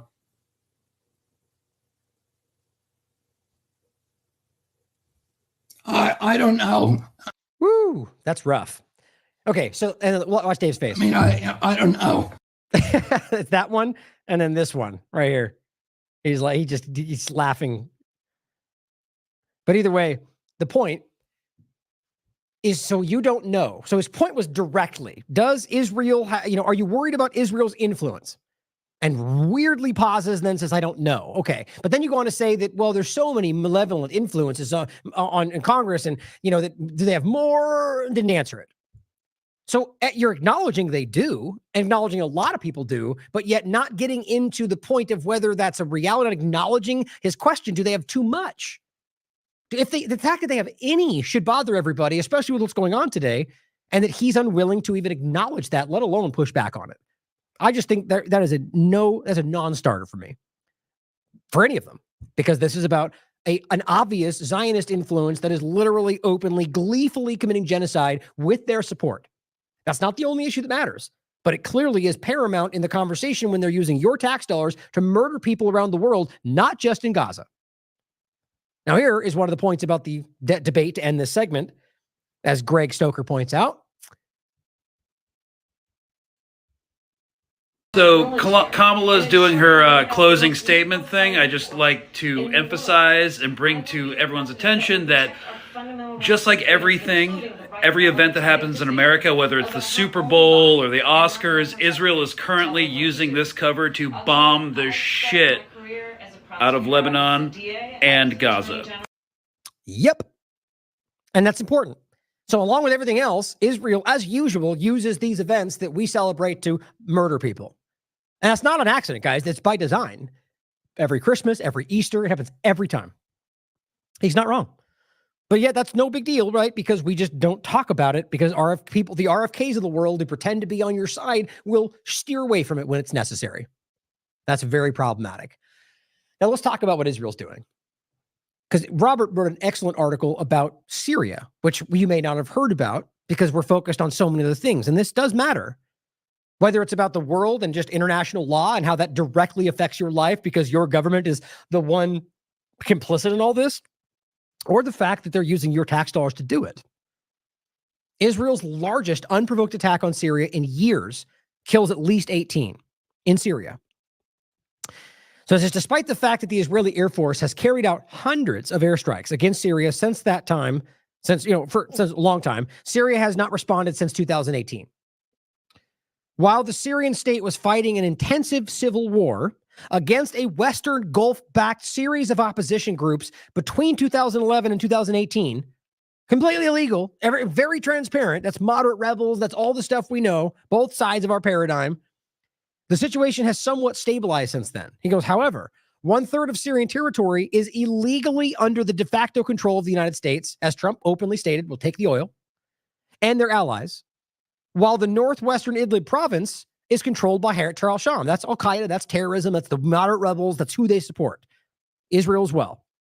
And then Turkey, NATO ally, also occupies land across northern Syria. See how everyone just, the rules-based order just kind of chops it up and takes what they want because they're criminals, not rules-based at all. That's rules for thee, but not for me kind of a game. That's no one's cared about that in the context of the ones dictating how the world works, right? It says this, as EU-US sanctions have also made it impossible for the Damascus-based government, Syria, to reconstruct much of the nation that was torn apart during the war. Yeah, because you care about the Syrian people, right? Right, guys? That we're fighting for them, but we keep sanctions in place for half a decade to make sure you can't rebuild for those people? Yeah, because Assad's bad and we don't like him, even though you're the ones that gassed everybody and blamed it on him, because we can easily prove that. Nope, doesn't matter. There's the important part. Israel has attacked Syria over 70 times, 70, just since October 7th. 70 times. Every single one of those is illegal. There's no declaration of war. There's not some response that they're responding to or defense. No, they're just bombing Syria.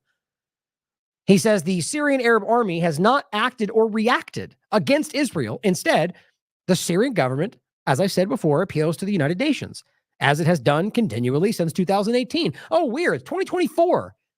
I guess they're just very slow in doling out justice, right? Or at the very least, upholding the law. In case you're missing my sarcasm, that's not what they're there to do. Whatever we're talking about in the bigger overlap of things. I mean, there are movable parts in different aspects of, like within groups in the United States that believe and actually try to do some good. My point is, from the top down, these establishments are not on your side. And the clear reality of that is how we can see the crime. Everybody can see the crime. And because Israel and the United States have a veto, they never let anything change. And on top of that, there's other mechanisms that could be employed, but they don't do that either outside of Israel and the United States. So they just let Syria continue to be murdered. Civilians in Damascus or wherever else get bombed and attacked whenever they decide to. And they go, Iran or something. No evidence, no claims. Even if they're there, doesn't that mean they have the right to bomb Syria? And it just keeps happening. Like it just did again, I believe on the 9th.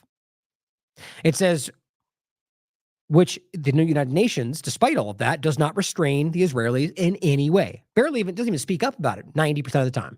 Even after numerous attacks against civilian neighborhoods, port facilities, and the nation's 2 international airports. Let's not forget, Trump assassinated Soleimani in an airport, the Iraqi airport. The point is that they do these things all the time. These are massive war crimes. Just because they have a narrative for why that might line up with what they want doesn't mean it's legal or even right. It doesn't matter, though. Now here it says, so when the Israeli regime is in a state of embarrassment, like right now, and is seeking to secure small victories, it uses Syria as its punching bag. With full knowledge, which by the way means killing of civilians every time, with full knowledge that the Syrian army will only use its air defenses to do nothing offensively, or that Syrian army will, so basically nothing, only defend when they're coming in, but not fire back. But it says, saying this, it is not as if Syria plays no role in regional events, as it is actually the hub for regional resistance against Israel and acts as a base of operations for countless armed groups throughout the region. That's now post-October 7th, mind you. Also allowing for the transfer of weapons to Hezbollah and Lebanon. Therefore, it plays a major role in the fight against the Israeli military without actually engaging directly in combat. Now, for plenty, that'll be more than enough because they've decided they're terrorism because bad guy. Not based on anything other than narratives from the actual bad guys, or rather the most obvious example of the bad guys. Again, I think most of these governments would be in the same position should they have the same amount of power. Either way, the U.S. government sells weapons to the most, and I mean the most dangerous people in the world. Not my opinion. There's think tanks all over the world that dictate every year these reports come out. The most dangerous, the most at risk, the places that are most likely to use them for war crimes, like Israel, like any number of groups, like moderate rebels and things, all over their different locations. Groups that they're funding. We talked about the Honduras coup in 2009. We talked about the attempted coup in Venezuela. This is what we're talking about. They will sell weapons to people knowing they're going to kill civilians. They'll give chemical weapons to Israel. They'll give all over the world. But that's not a problem because they're selling weapons to their allies. Over here, when the same dynamic is happening and arguably with less murder, they're terrorists because of weapons. That's it. It's amazing how simple these things are and people fall for it because they want to.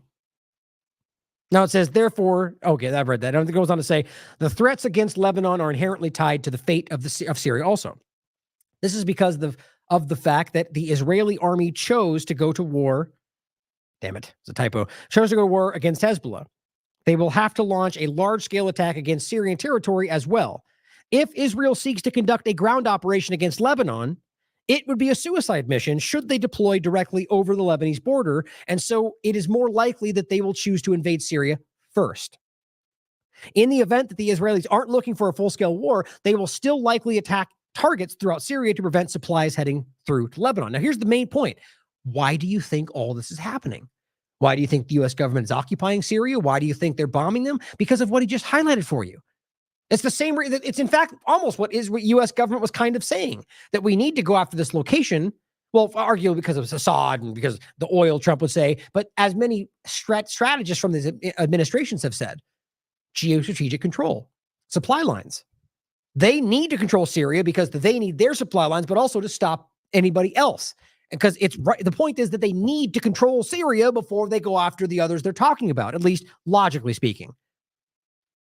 But they'll always jam down the humanitarian narrative, even at a time when nobody even believes that anymore. But here's Syria calling out the crimes, going through the right channels. Here, UN, we're being attacked. No, nobody cares. Here's Israel murdering children. It's crazy how these people do not react other than when being I guess these people. But anyway, the point is about a multifaceted entity with the U.S. and Israel being able to veto most everything. Bottom line is Syria is trying to go the right route, sort of like Palestinians and BDS, but what they do, they get called terrorists for doing it. Now, this is a report from Yemen.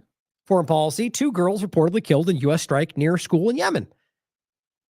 So U.S. government bombing Yemen, killing children in a school. Funny how their actions seem to be pretty much unified. Now, why are they bombing Yemen? Because they claim that they're terrorists. Well, in fact, it's one of the most impoverished countries in the world, and yet they're the only one actually standing up and pushing back and having a huge effect on what Israel's capable of right now.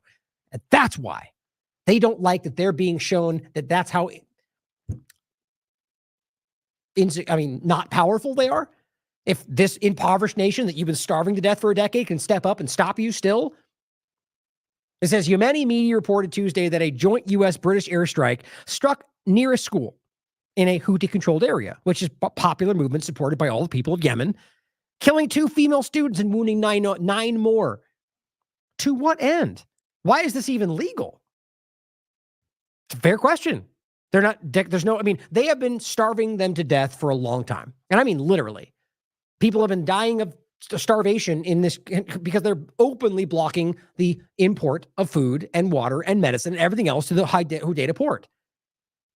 The U.S. has kept a heavy bombing campaign in Yemen since January, all under the guise of stopping them from stopping the blockade. Sure has worked, though, hasn't it? Since January. You'd think that they would go, oh, well, we're just murdering people for no reason. They're not going to stop. No, they don't care. Probably because Israel wants them to keep bombing, which has only escalated the situation. Yemeni media typically reports all the U.S. attacks as joint U.S.-British strikes, since the UK has jointly joined several of the bombings, but the majority of the strikes have been launched unilaterally by the United States. This is via antiwar.com. The Houthis, the Ansarallah movement, strongly condemn the strike. Quote, targeting civilians and educational facilities is a dangerous escalation that reflects the American and British frustration due to their failure to protect Israeli navigation in the Red Sea. Nailed it. They're just straight, I mean, they're doing what Israel's doing. Oh yeah? Well, we're going to kill your kids. How about that? That's who they are. Now, getting into Israel in general, I think it's very important for people to understand that you're being lied to in the West. I mean, I've been nailing this to the wall for months now, but if you haven't seen it, it's important to understand what you're being sold in the West through Israel and the Western media is a complete fabrication. The Israeli media is telling you everything that the West is not, which is so wild to me. I mean, is it the case that they have less influence over their media than they do on Western media? It's certainly possible, but you can decide for yourself. The point is, what we can see is backed up by Israeli media, and it's the case whether or not they wrote this. Here's the opinion from Haaretz. This is from the 3rd of September. It is not Hamas that is collapsing, but Israel. That's from the leading Israeli newspaper. Israel's collapsing, not Hamas. Here is Stephen Walt. Arnaud Bertrand is writing, is covering what he said here, basically saying possibly the most renowned Harvard professor of international relations. His point, the Palestinian resistance movement is completely legitimate. Why? Because, as you've heard from me thousands of times, international law explicitly says that populations under occupation have a right to resist. And basically, by the 1990s, the Israelis had won. Their state was established. It was prosperous. It had nuclear weapons. It had military superiority in the region. It has peace with Egypt, peace with Jordan, right? Syria is not a serious problem for the Israelis anymore. The Soviet Union is gone, so the Arabs don't have a great power ally to help them. The Israelis have won. And in victory, they needed to be generous. They needed to be generous and say the only problem we have left is the Palestinian problem, and what they need is a state, and we want that state run by legitimate, popular, highly competent people who aren't interested in going to war anymore. And instead, what the Israelis did was they kept building settlements, and they did everything they possibly could to keep the Palestinians weak and divided, as a result of which they have faced violent movements doing the only thing that's left to them. But let's not forget that in keeping them divided, one of the main things they did was fund and grow the very thing he just pointed to. So that's not there is a level of just byproduct there, but they made that the reality. They turned that into what it is today so they could keep them divided. So that's important to recognize. So if you want to blame somebody for any of this, Israel is explicitly at fault. Right, which is to try and resist. It's by the way, worth remembering that the UN Charter explicitly says that, I'm sorry, not the UN Charter, international law explicitly says that that populations under belligerent resistance have the right, belligerent occupation have the right to resist.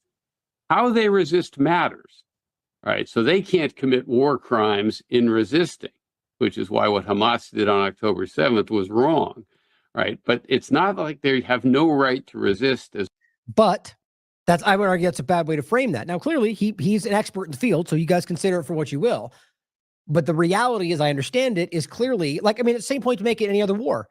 By that logic, any war crime committed by any individual would invalidate the entire war. Now, maybe that should be the case, but it's clearly not based on the consistency of U.S. foreign policy or Israel foreign policy. So the point to be made is that, yes, crimes were committed. The taking of the children, undeniably, despite the fact that they were later killed by IDF bombs, and they still use their names, the Bibas family, every day. The point is that those were crimes. They need to be called out, but the act of resistance is not invalidated. Now, I argue if I had him, he'd probably make that point clear if you had him on the show, but I think that is the provable reality.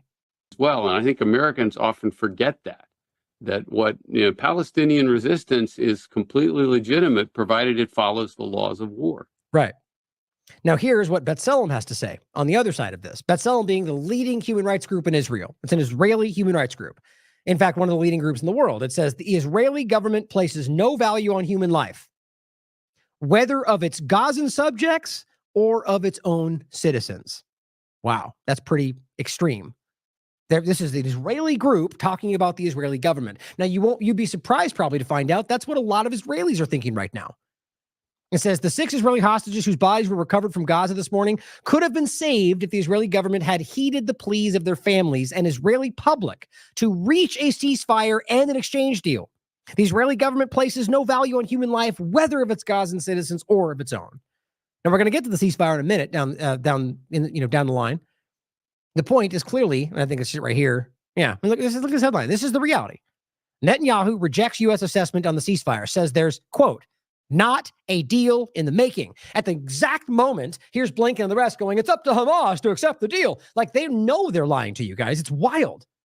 And they know that you can see it if you just look, which shows you that they're desperate.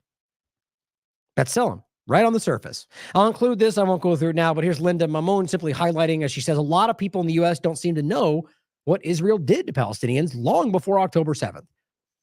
Just a quick, word text breakdown showing you all the different atrocities that have been committed over the years that they all get lied about. Zachary Foster saying the greatest myth of Zionism and the state of Israel is that the point of the enterprise is to protect Jews. I'm making this point all the time. He says false. Now remember, Zachary Foster has a PhD in Palestinian history from Princeton. And I'll include this. Our interview with Zachary. He's a good, smart guy.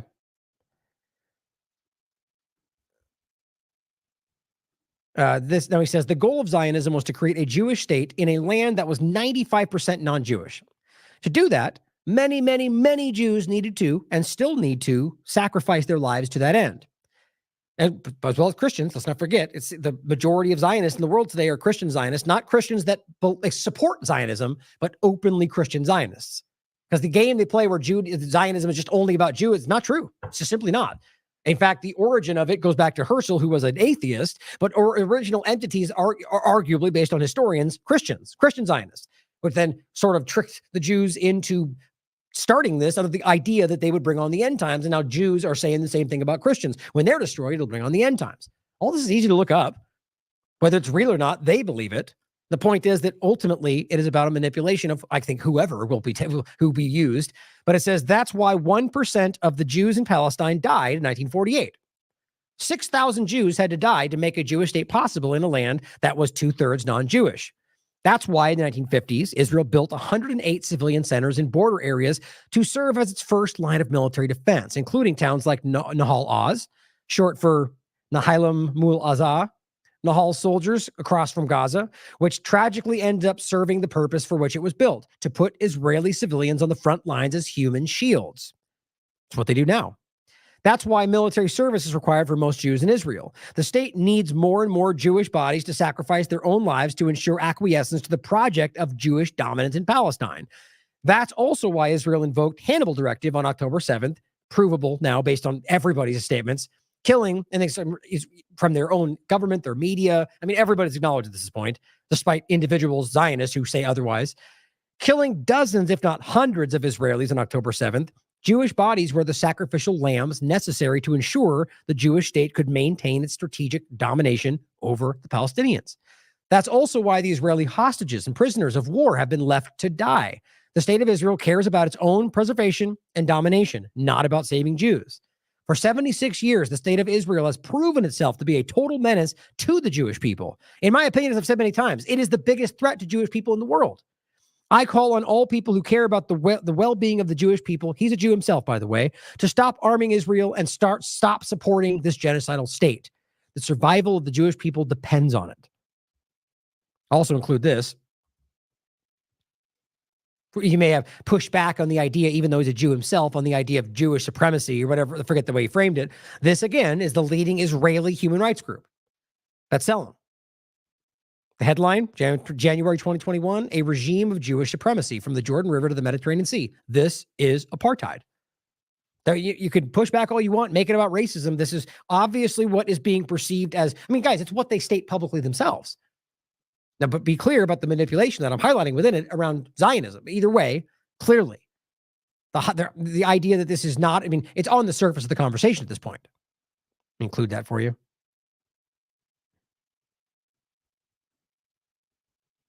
This one too. Now, moving on to the next point. I wanted to highlight some points around this that I thought were relevant, largely around the awareness of what Israel is becoming or has always been. And one of the main things we keep seeing is that WikiLeaks, or rather, excuse me, the ICC, Khan and the prosecutor therein, has been pushing for actual accountability, which maybe that's just politically advantageous for him, or, you know, his own career. I don't know.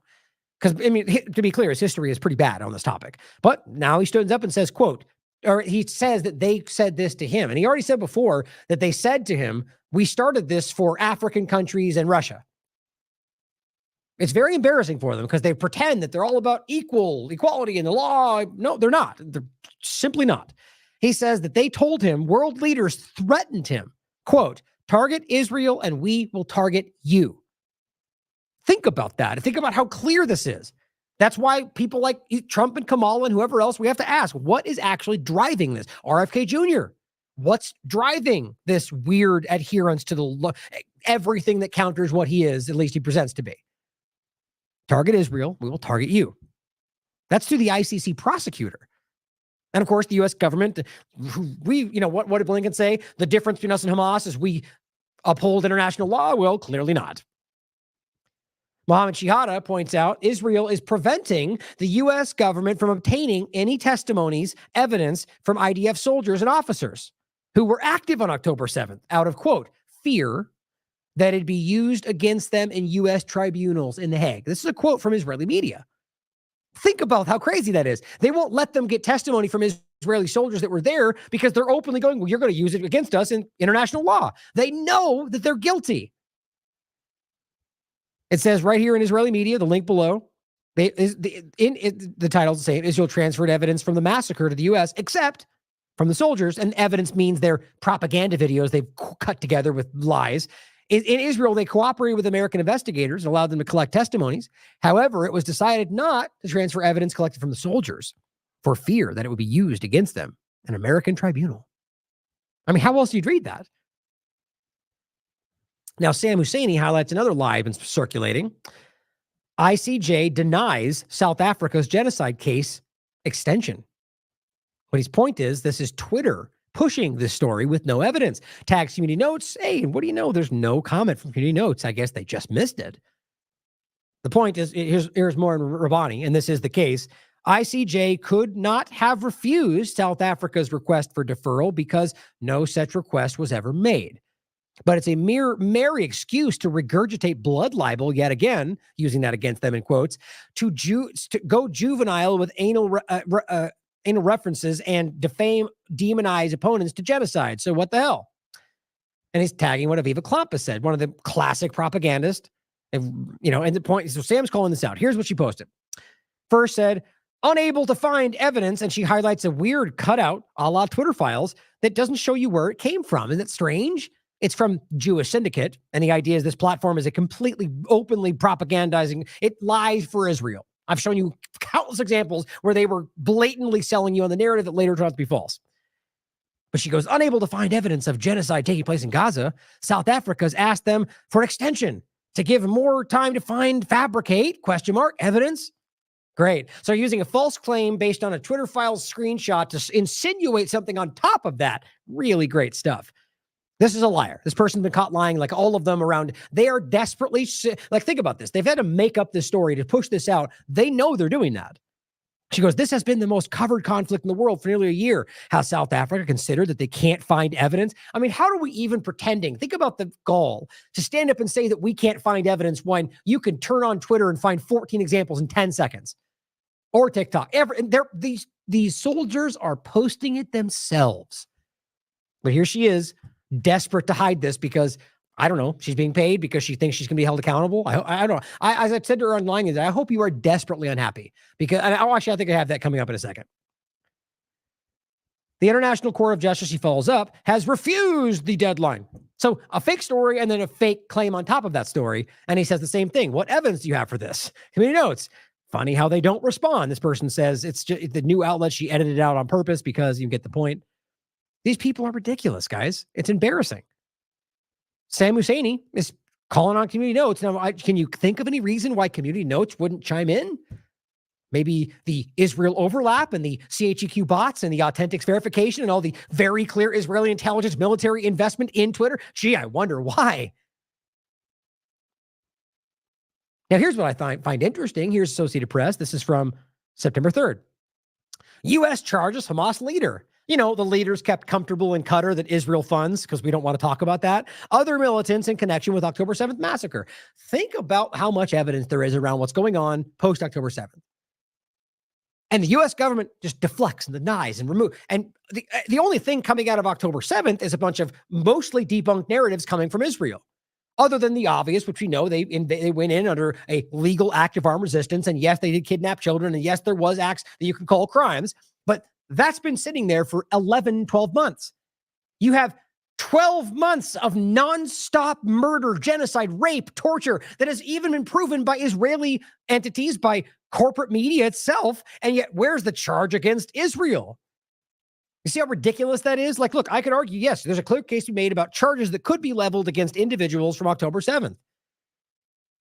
But funny that it's aimed at individuals that you can clearly show are being protected in Qatar and are being funded by Israel, but either because I don't think it'll amount to anything, while ignoring all of the crimes that we can prove far more evidence. You know the end. You know why? It's obvious. They are not going to go after Israel. But here's Senator John Fetterman. I mean, I think that's a good point to make. ICC prosecutor seeks warrants against Israeli leaders with utmost urgency. Times of Israel. And he says, no standing. Untrue. Everyone in the world can see that they're clearly committing crimes. No relevance. No relevance? In what context? You mean they're both committing crime? I mean, this guy is simply regurgitating. I question whether he's even the one typing this out. No credibility. Then he goes, here's the point. This false equivalence between them. They just love keeping. Here's what's funny about this. In what way? What's the false equivalence? What equivalence are you looking for here? Equivalence under the law? So are you literally saying that the law applies differently? That's not what he wants you to take from, but that's the only way you can read this. Because the point is, well, they're not the same thing. You can't treat them the same. Well, the only way to read that is that the law should be applied differently. But that's not how that's supposed to work. You know, blind justice and all, right? If you commit a crime, you're held accountable for that crime. You murder someone, you go to jail. You rape, torture, you get held accountable. But what they're trying to tell you is you can't do it the same way for both. But if you flesh it out one more step, it becomes obvious that you're literally claiming that the law doesn't apply to them. It only applies to terrorists. That's exactly what they think. So clumsy John Fetterman is just showing you the game like they all seem to do, because Israel is more interested in selling you on their narrative, especially when that makes the U.S. look bad. But here, I mean, and this is from the first. I just had this one off the side, but every day is like this. Ryan Rusbiani, September 1st. 52 Palestinians were killed in the last 24 hours. 52. But we only heard of the 6 hostages. Israeli hostages. The American Israeli hostage. But what about the other American overlaps? What about the 600 Palestinian Americans that have been trapped and bombed to death inside of Palestine, Gaza, since October 7th, as NPR wrote about? Nobody cares about them. My point is that obviously life does not matter the same to these people if you're on one side or the other. He also writes, I encourage you, and this is the point about this. So the reality of what most Israelis seem to project is undeniable. That does not mean every Israeli or every Jew thinks the same way. But just like every government propagandizes people, you can easily see that most Israelis have an unhealthy hatred for Palestinians by and large. not terrorism, but just if you're a Palestinian, a child that was born 10 seconds ago, like Laura Loomer famously said with George Galloway in an interview a long time ago, they're all terrorists. Because that's how dumb this is. It's the same point they make about people in reverse who say all Jews are the problem. You mean that child that was just born and their family's Jewish, that child's now a bad person? Yep. No, you're ridiculous. You're both racist and you're both ridiculous.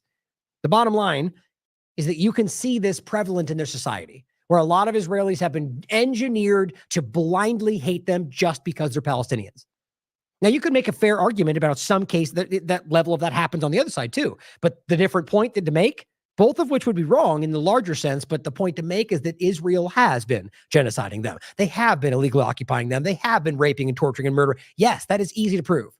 Now, has any level of, Hamas or other groups reacted in some ways that you could argue are not the right path to take? Yeah, of course.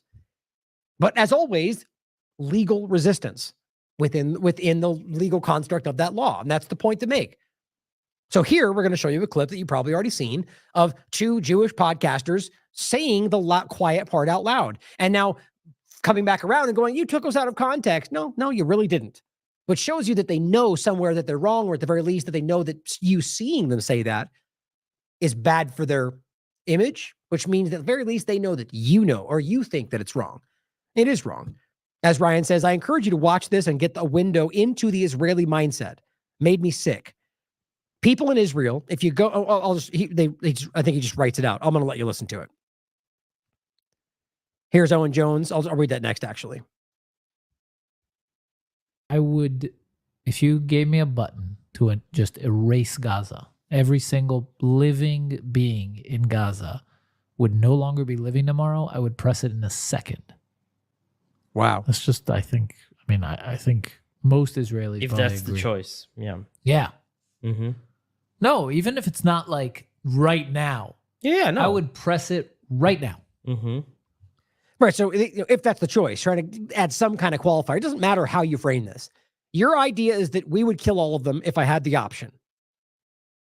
You listen to the rest of it. I've listened to that is in context. It's disgusting, and these people are disgusting. Yeah. The same with the territories. I would press it right now. Mm-hmm. And by the way, no, he means, show on. He means the West Bank, by the way. So how do you factor that in? If the whole point is Hamas, bad guy, and all what but West Bank, we've allowed to live differently, and that's not, even though they want to tell you today, oh, Hamas is there, and now they're going after them today. The point is that the idea would be Palestine. And it's obvious based on the idea that we would destroy them all. There's no way you make this about only the terrorists unless you want to say all Palestinians by default are terrorists, which is what actually they all think. The people saying this, by the way, not all Israelis are all Jews, but the reality is you can't decouple those two things. So as they go into Gaza and just murder everybody, that's obviously the plan, guys. And even your government knows that. And they're not only allowing it, they're helping it, they're arming it, they're part of it. Is safe at home, God willing. I don't know. I haven't spoken to her in like an hour.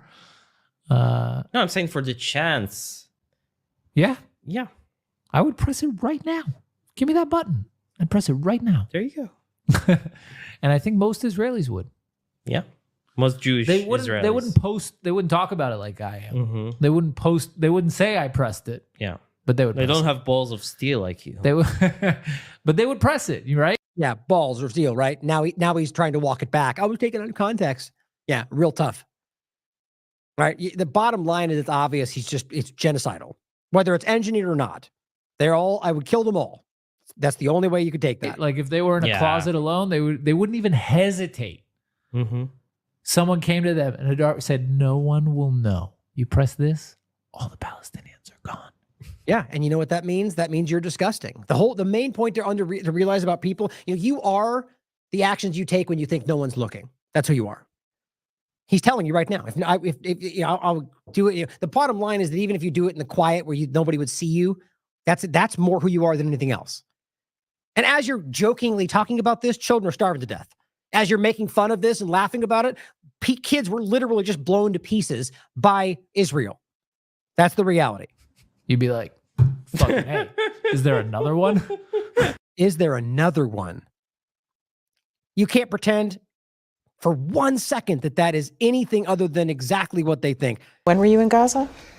end of April for the first couple weeks. And then there's sniper bullets. I have children that were shot twice. Wait, you're saying that children in Gaza are being shot by snipers? Definitively. I have 2 children that I have photographs of that were shot so perfectly in the chest I couldn't put my stethoscope over their heart more accurately, and directly on the side of the head in the same child. No toddler gets shot twice by mistake by the world's best sniper. And they're dead center shots. In fact, more than 20 doctors recently in Gaza also told Sunday Morning about gunshot wounds to children. One American doctor told us he even reviewed CT scans to confirm what he saw because he, quote, didn't believe that this many children could be admitted to a single hospital with gunshot wounds to the head. It just, every time. I don't even want to watch the part where he gets choked up. It kills me every time. Here's what Owen Jones had to say. These Israeli podcasters supported the extermination of all Palestinians and said most Israelis support that. If they're just fringe extremists, attest. International and Israeli law criminalizes the incitement of genocide. Where's the arrests? Obviously, it's not going to happen. Now, here's an interesting point. Drew Pavlo is one of these openly, aggressive pro-Israel manipulators on Twitter, in my opinion, or at the very least, is so blinded by their hatred that, whatever. It's very pro-Israel. He says, and this is a tweet from somebody going, I don't give an F about dead Israeli hostages or their crying mothers. Maybe don't shake your ass on occupied land next to the concentration camp next time. What he's referring to is the videos of them dancing and then getting taken, which is what happened. And they're all IDF members, so they are POWs or detainees. But I don't want it. There's never, in my opinion, the right moment to relish in the death of a human being. You can acknowledge that it might be better for everybody in the case of like a terrorist or so on, and whatever, if you think that. But my point is simply to say that I don't give an F about crying. Well, they're mothers. There's not the same point. The point is, objectively, you can say that's pretty harsh, right? That she seems to have a lack of concern for just Israelis in general because of the actions of their government. Even though we can see by and large, that seems fair, right? He says, anyone who's able to publicly endorse the execution of civilian hostages as well as a massacre of civilians at a music festival is a massive danger to society. Please make sure to remember the names and faces of every single person who has spent the past year expressing public support for Hamas, war crimes, and terrorism. And I simply posted that video, which of course got 0 engagement, right? Because it's exactly the same thing. Here he is going, anybody who could publicly endorse. You mean like this guy? And laughing and jovially discussing how we would push the button twice and kill them all? Apparently, your outrage only goes one way. When objectively, you can acknowledge both are, obviously theirs is far more extreme. Either way, similar points. But we need to acknowledge these people don't care, arguably, about any of them. Zachary Foster says the nice Jewish boys, which is how they're being framed, have issued a defense of their call for genocide of 100% of the people in Gaza. Included in their defense is that other Israelis are also genocidal. It says you literally can't make this up. It says it's also worth noting that many victims of October 7th share our sentiments. This is a member of Kibbutz Be'eri saying, I will come back to Be'eri only after the very last Palestinian is dead. The location where most of them were killed by Israeli IDF members in a Hannibal directive. But he goes, nothing screams nice boy like calling for the murder of 2.2 million Palestinians in Gaza. This is incitement of genocide, according to the 1948 Genocide Convention. But nobody cares. Still on Twitter. No mark. No, and I'm not calling for censorship. The point is it's not applied equally. But it's funny. I think I forgot to grab. I had another one. I guess I didn't grab everything I had saved. Point was, apparently they're also claiming that this was taken out of context. Right? They're probably also claiming it's self-defense, for all we know. It seems very, very on brand. Now, here is another example, and I'm gathering a couple more before I add it to the thread, which I'll include, that you should, look at how long this is getting. This is just a fraction of them. As I said, how many doctors returning from Gaza telling you that Israel is deliberately targeting children or just killing people indiscriminately do you need to see before something shifts? 4, 8, 12, 16. Look, this is going to keep going. There's probably like 20, 26 now? I think, or is that the one at the bottom? No, so it'd be 24. And there's one more. That's the one I just played, just part of it anyway. Every one of these doctors is telling you, and almost every one of them are not Palestinians, which the only reason that matters is because people would dismiss that Palestinians would lie, whatever else, but they'll do that regardless because they don't want to hear it. All of them are telling you these are Israel is killing indiscriminately or murdering children. Here's a new one. Daniel Lamotta shared with us. Saying you've just returned, you were working at Al Nasser Hospital in Khan Yunis. Can you speak to what you saw there and what shocked you the most? I think what shocked me the most this time was the number of children that I saw and in fact operated on. When I'd been at the European Gaza Hospital in March, it was a lot of children then, but now in August I would say that 80% of everyone I treated was under the age of 16. Now this is not just because half of them are under 18 in Gaza, which is the truth. It's because they're targeting children. This has been shown roundly, well before October 7th. They talked about the idea that these snipers were paid. Like there's a general on record I talked about years ago that openly admitted they were ordered to fire on children. I played that clip of you where they're shooting a sniper bullet at the child just standing there. I mean, that might be good to play again right now just because. Let me see. If it pops up real quick. Yep, there it is. And this video has been around for a long time. And this was covered by The Guardian and plenty of others. The Israeli, it's so funny how even in the video, they act like we can't verify. I'll make a point when it comes up. There's only one entity this could be. It's very clearly on the other side of their protected fence where nobody is allowed. They open fire on a child standing in the middle of a field. And they laugh and cheer. This is well before October 7th. I'll play this until the video's done loading. What sorts of injuries would you see and what sort of operations would you be carrying out? All of the injuries were explosive related and burns. There was no real other injury apart from explosion or a burn. So the sorts of things that I was mainly treating were sort of third degree burns, 30, 40%. I saw a lot of lower limb trauma, children losing legs, losing arms. We had a couple of upper arm amputees, a lot of facial injuries. I had a 7-year-old that had most of his nose blown off and a big hole in his lip. A girl that had lost quite a lot of her skin down to the bone on her forehead. So what tended to happen is in the explosions, the children would either get burnt or shrapnel or part of the building that had crumbled would be weaponized and held at them and then inflict a sort of soft tissue wound with or without an underlying bony injury. Have you ever seen anything like this? No, never. Same answer. Every single one of them. Never in their experience, their entire lives. The other guy, the one I was playing first, been all the war zones, all around the world, never seen this. The guy literally starts crying as he's talking about shredded children and mass children. I mean, it's unreal.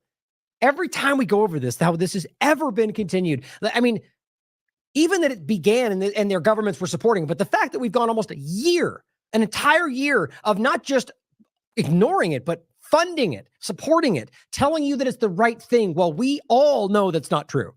Here's the example of something that goes back well before October 7th. You tell me they're not cheering about being at least allowed to murder this child because he's standing there.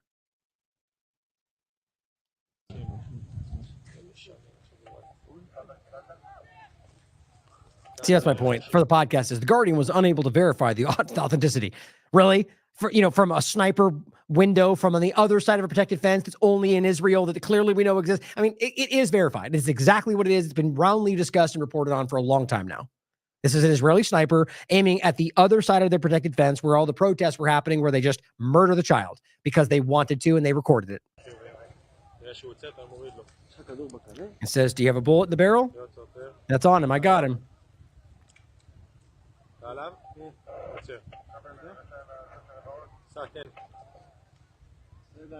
Just wait. I can't shoot because of the wire. Also speaking in Hebrew, by the way. He said there's a small child there. Well, they know. How does he always bend over right when I follow?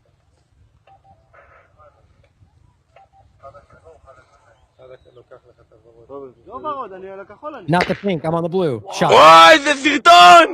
Yes! It says, what a video. Son of a whore. That's what it says. Oh, no. Oh, mama, did you film it? What a movie. There, go running to evacuate him. Of course I filmed it. Think about how dehumanized. These people are monsters. You not only just murdered a child, but just the complete disregard for these people's lives because they're Palestinian. There's no way around it. And that's nobody's fault but the Israeli Zionist government that has made this the reality. I mean, obviously, I'm not in any way dismissing that these people are disgusting, but my point is in the long term of why the society is the way it is, it's because of the Israeli Zionist government and the people that support it. It kills me. So here on that note is what Alan McLeod's highlighting, what the Telegraph wrote. As he says, what kind of psychotic genocidal nonsense is this? This is James Wallace Simmons. The title, Israel has always been forced to be too kind to its enemies. I mean, it's unreal. When it comes to pushing forward victory in war, the Jewish state has always been held to a different standard. You're damn right. It's the standard that nothing they do can be a crime. The idea that they've been too kind to their enemies, I mean, it's insulting to your intelligence.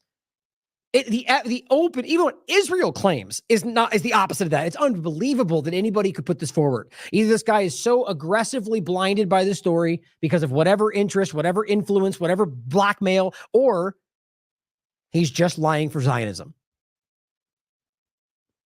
Here's even CNN. And again, I argue now because it's the writing's on the wall. These groups that have always been hiding and covering for Israel recognize they're losing everything to continue to lie about it to you. So they start to give you some. But even then, when it matters, they're still adhering to the narrative. But here is CNN reporting to you something, again, that we've already talked about, that everyone knows about, that's been out there for a very long time, that's become a common talking point since October 7th, and that's why they're finally pointing to it. Nonetheless, it's still interesting to see them point to it at a time when Israel is screaming all this is blood libel and fake, and the reality is it's an actual policy. Like the neighbor procedure, like their human shields, like everything else, mowing the lawn is the way they refer to what they do in Gaza, which explicitly means indiscriminate bombing. That's what the policy means. It's openly acknowledged. The process is an attack to prevent terrorism. This is the main story. And in fact, we mow the grass. The moment will also come when we pull out the roots. That must be done. Well, Israel is simply, quote, mowing the grass, or the more commonly used term, mowing the lawn in the West Bank. I've heard this language from Israeli leaders countless times in the 25 years I've spent covering this story.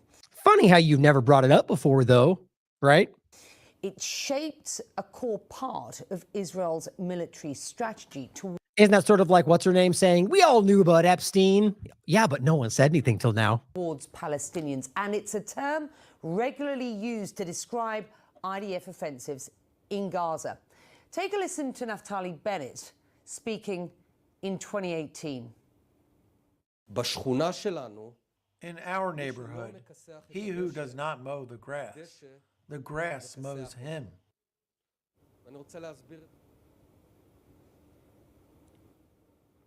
Well, Bennett was a member of the Knesset at that time, but 3 years later, he went on to become prime minister. And in 2014, two Israeli experts wrote a paper about the strategy, saying, quote, Israel simply needs to mow the grass once in a while to degrade enemy capabilities. Now, look, it's never clear how much enemy capabilities are being degraded, if at all. But what is clear is this.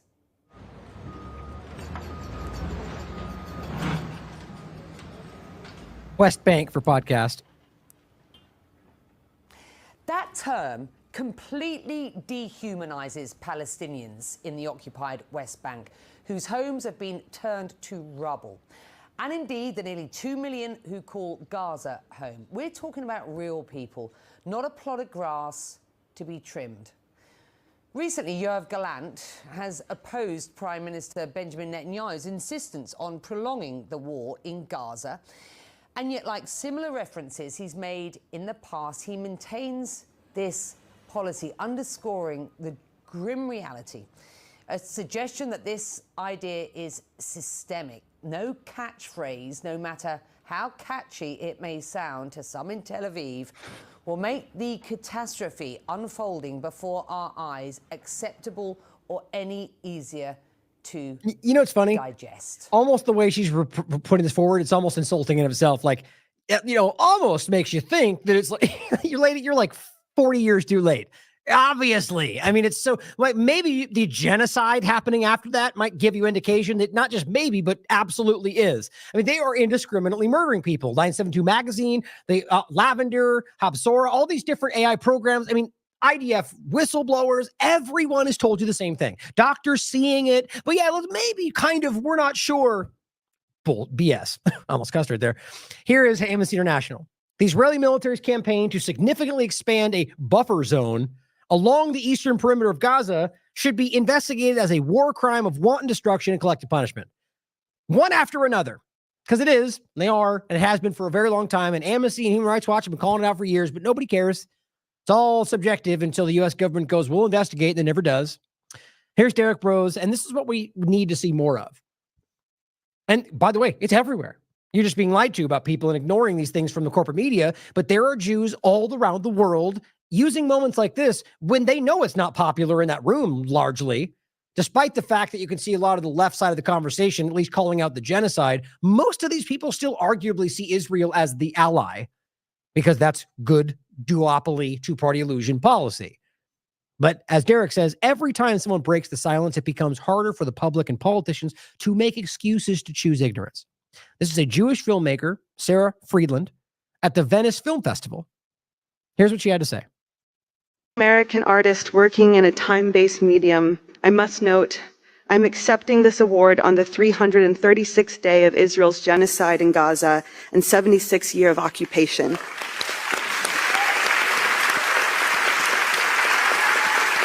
I believe it is our responsibility as film workers to use the institutional platforms through which we work to redress Israel's impunity on the global stage. I stand in solidarity with the people of Palestine in their struggle for liberation. Now, it definitely seems like the crowd's clapping, but like my feeling on that is that I get the sense that there's a loud section, but not everybody in there is really, but they don't want to be the one not clapping. Like, I mean, my opinion, obviously, but I think a lot of people tend to make this about a partisan thing. It's really not. As much as the Republicans are desperate to make it seem like it's only a left thing to lie about Israel, it's kind of how they're framing it. I mean, even if that's what they think, even if they're doing this because they think it's a lefty thing, it doesn't matter. It is the truth. The facts are undeniable. There's never been something as clear as this to see what they're doing in the name of the Jewish people, when really it's a Zionist attack. It's a U.S. government Zionist agenda. But whatever her reasoning, what she's saying is the reality. There is a genocide, and we should care about it. To force it into a partisan discussion is a way to get it mired in the duopoly, which makes it never change, never seen, or really only half seen, which is the way it always works.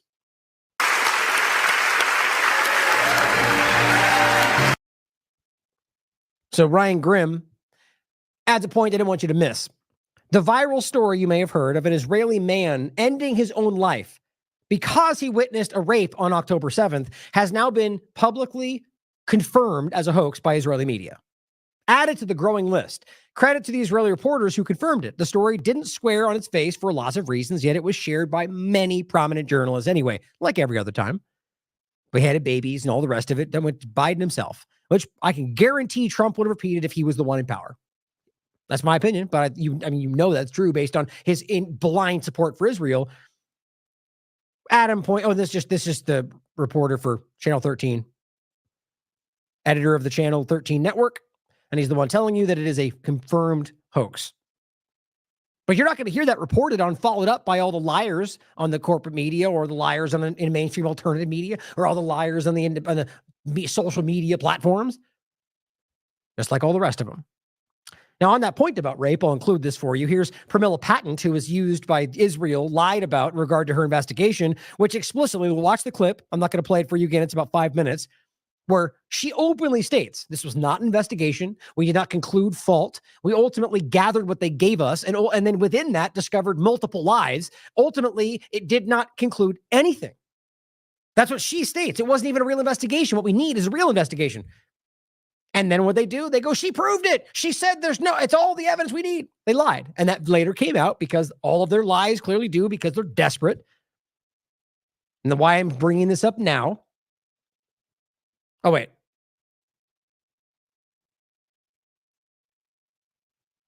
Hold on. Did I mess this up? I'm just making sure I'm missing a point.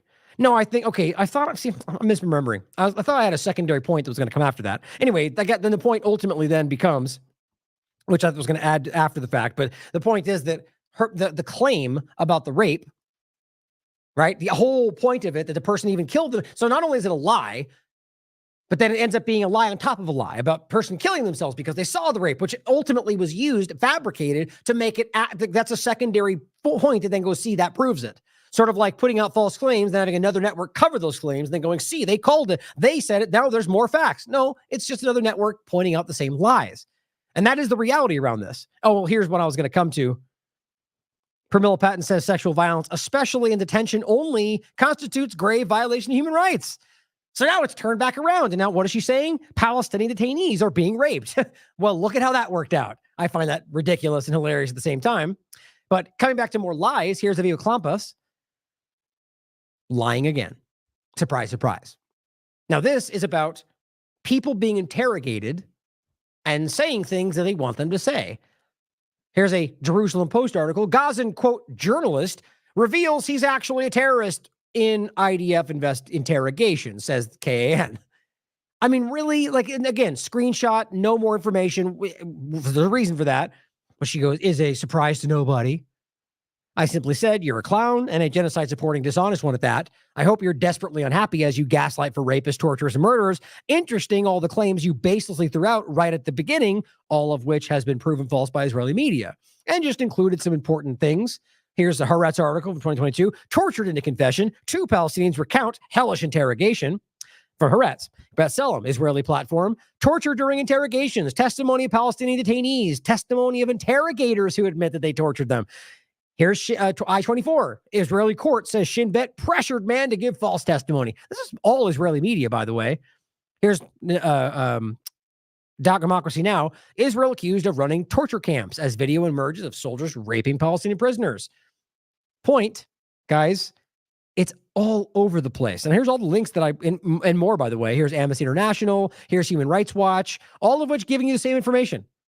I think I've got it right here. I'll include all these for you.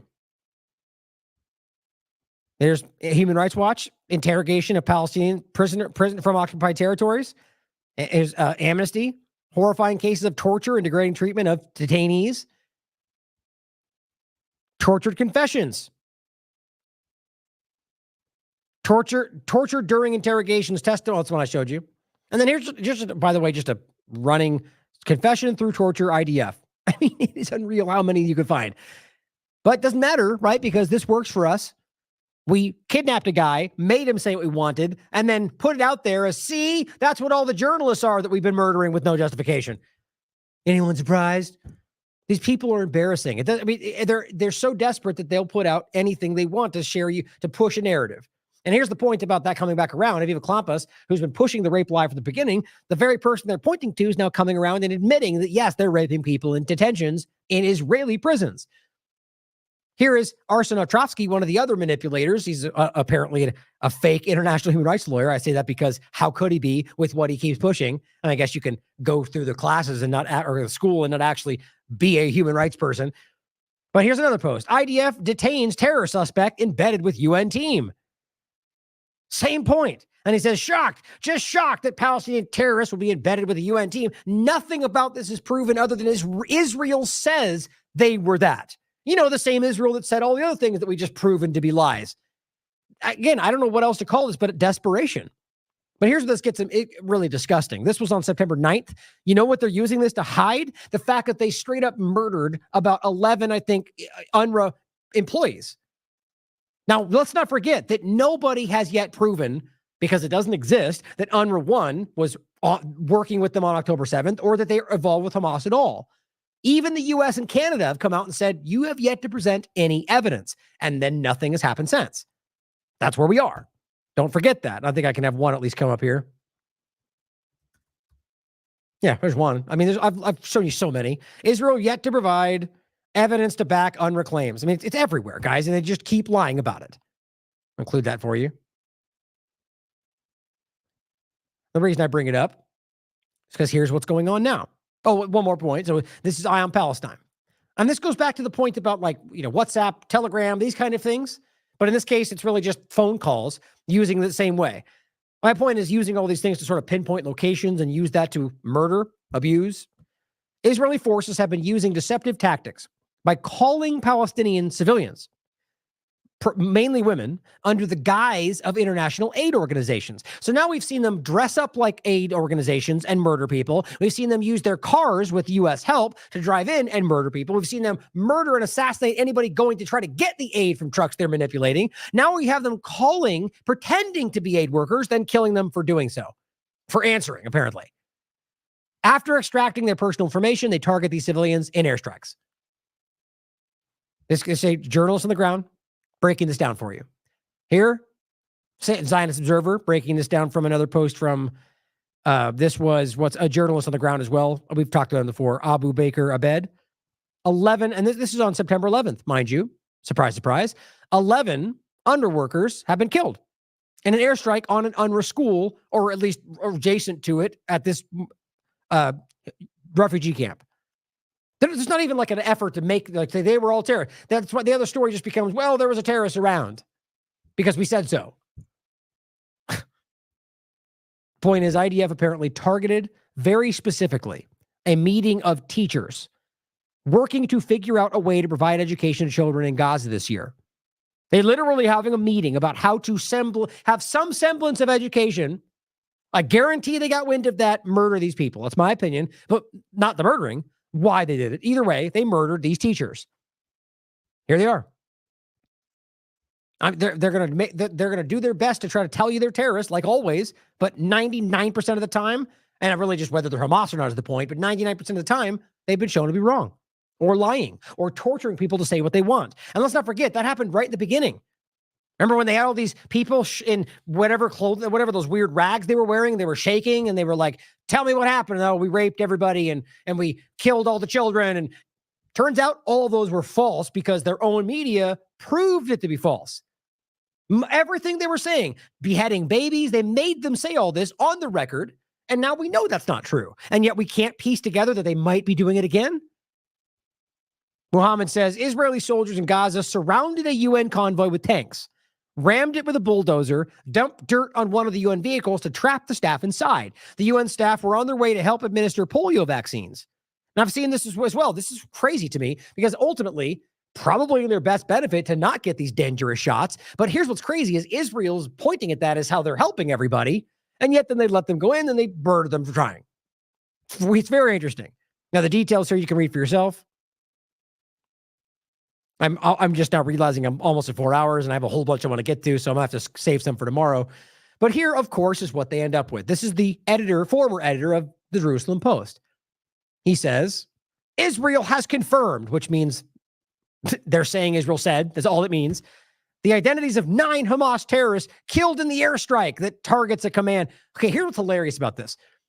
So if you knew they were terrorists, why wouldn't you make this the case publicly, like make an illegal case? No, what they're telling you is we bombed an area and then afterward we're like, oh, look, we killed some terrorists, which by the way is also not even the case. Show me where that's confirmed. What he's saying is Israel said, there's not a public statement. There's not some kind of evidence database. They just go, we killed bad guys. And the U.S. goes, oh, they killed bad guys. They're investigating. We raised the issue. Targeted a command and control post, he says, inside, oh, guess what? Of a school. Guess what, though? You'll never find any evidence of that because it doesn't exist. They're lying to you. And here's Guterres simply saying, what's happening in Gaza is unacceptable. A school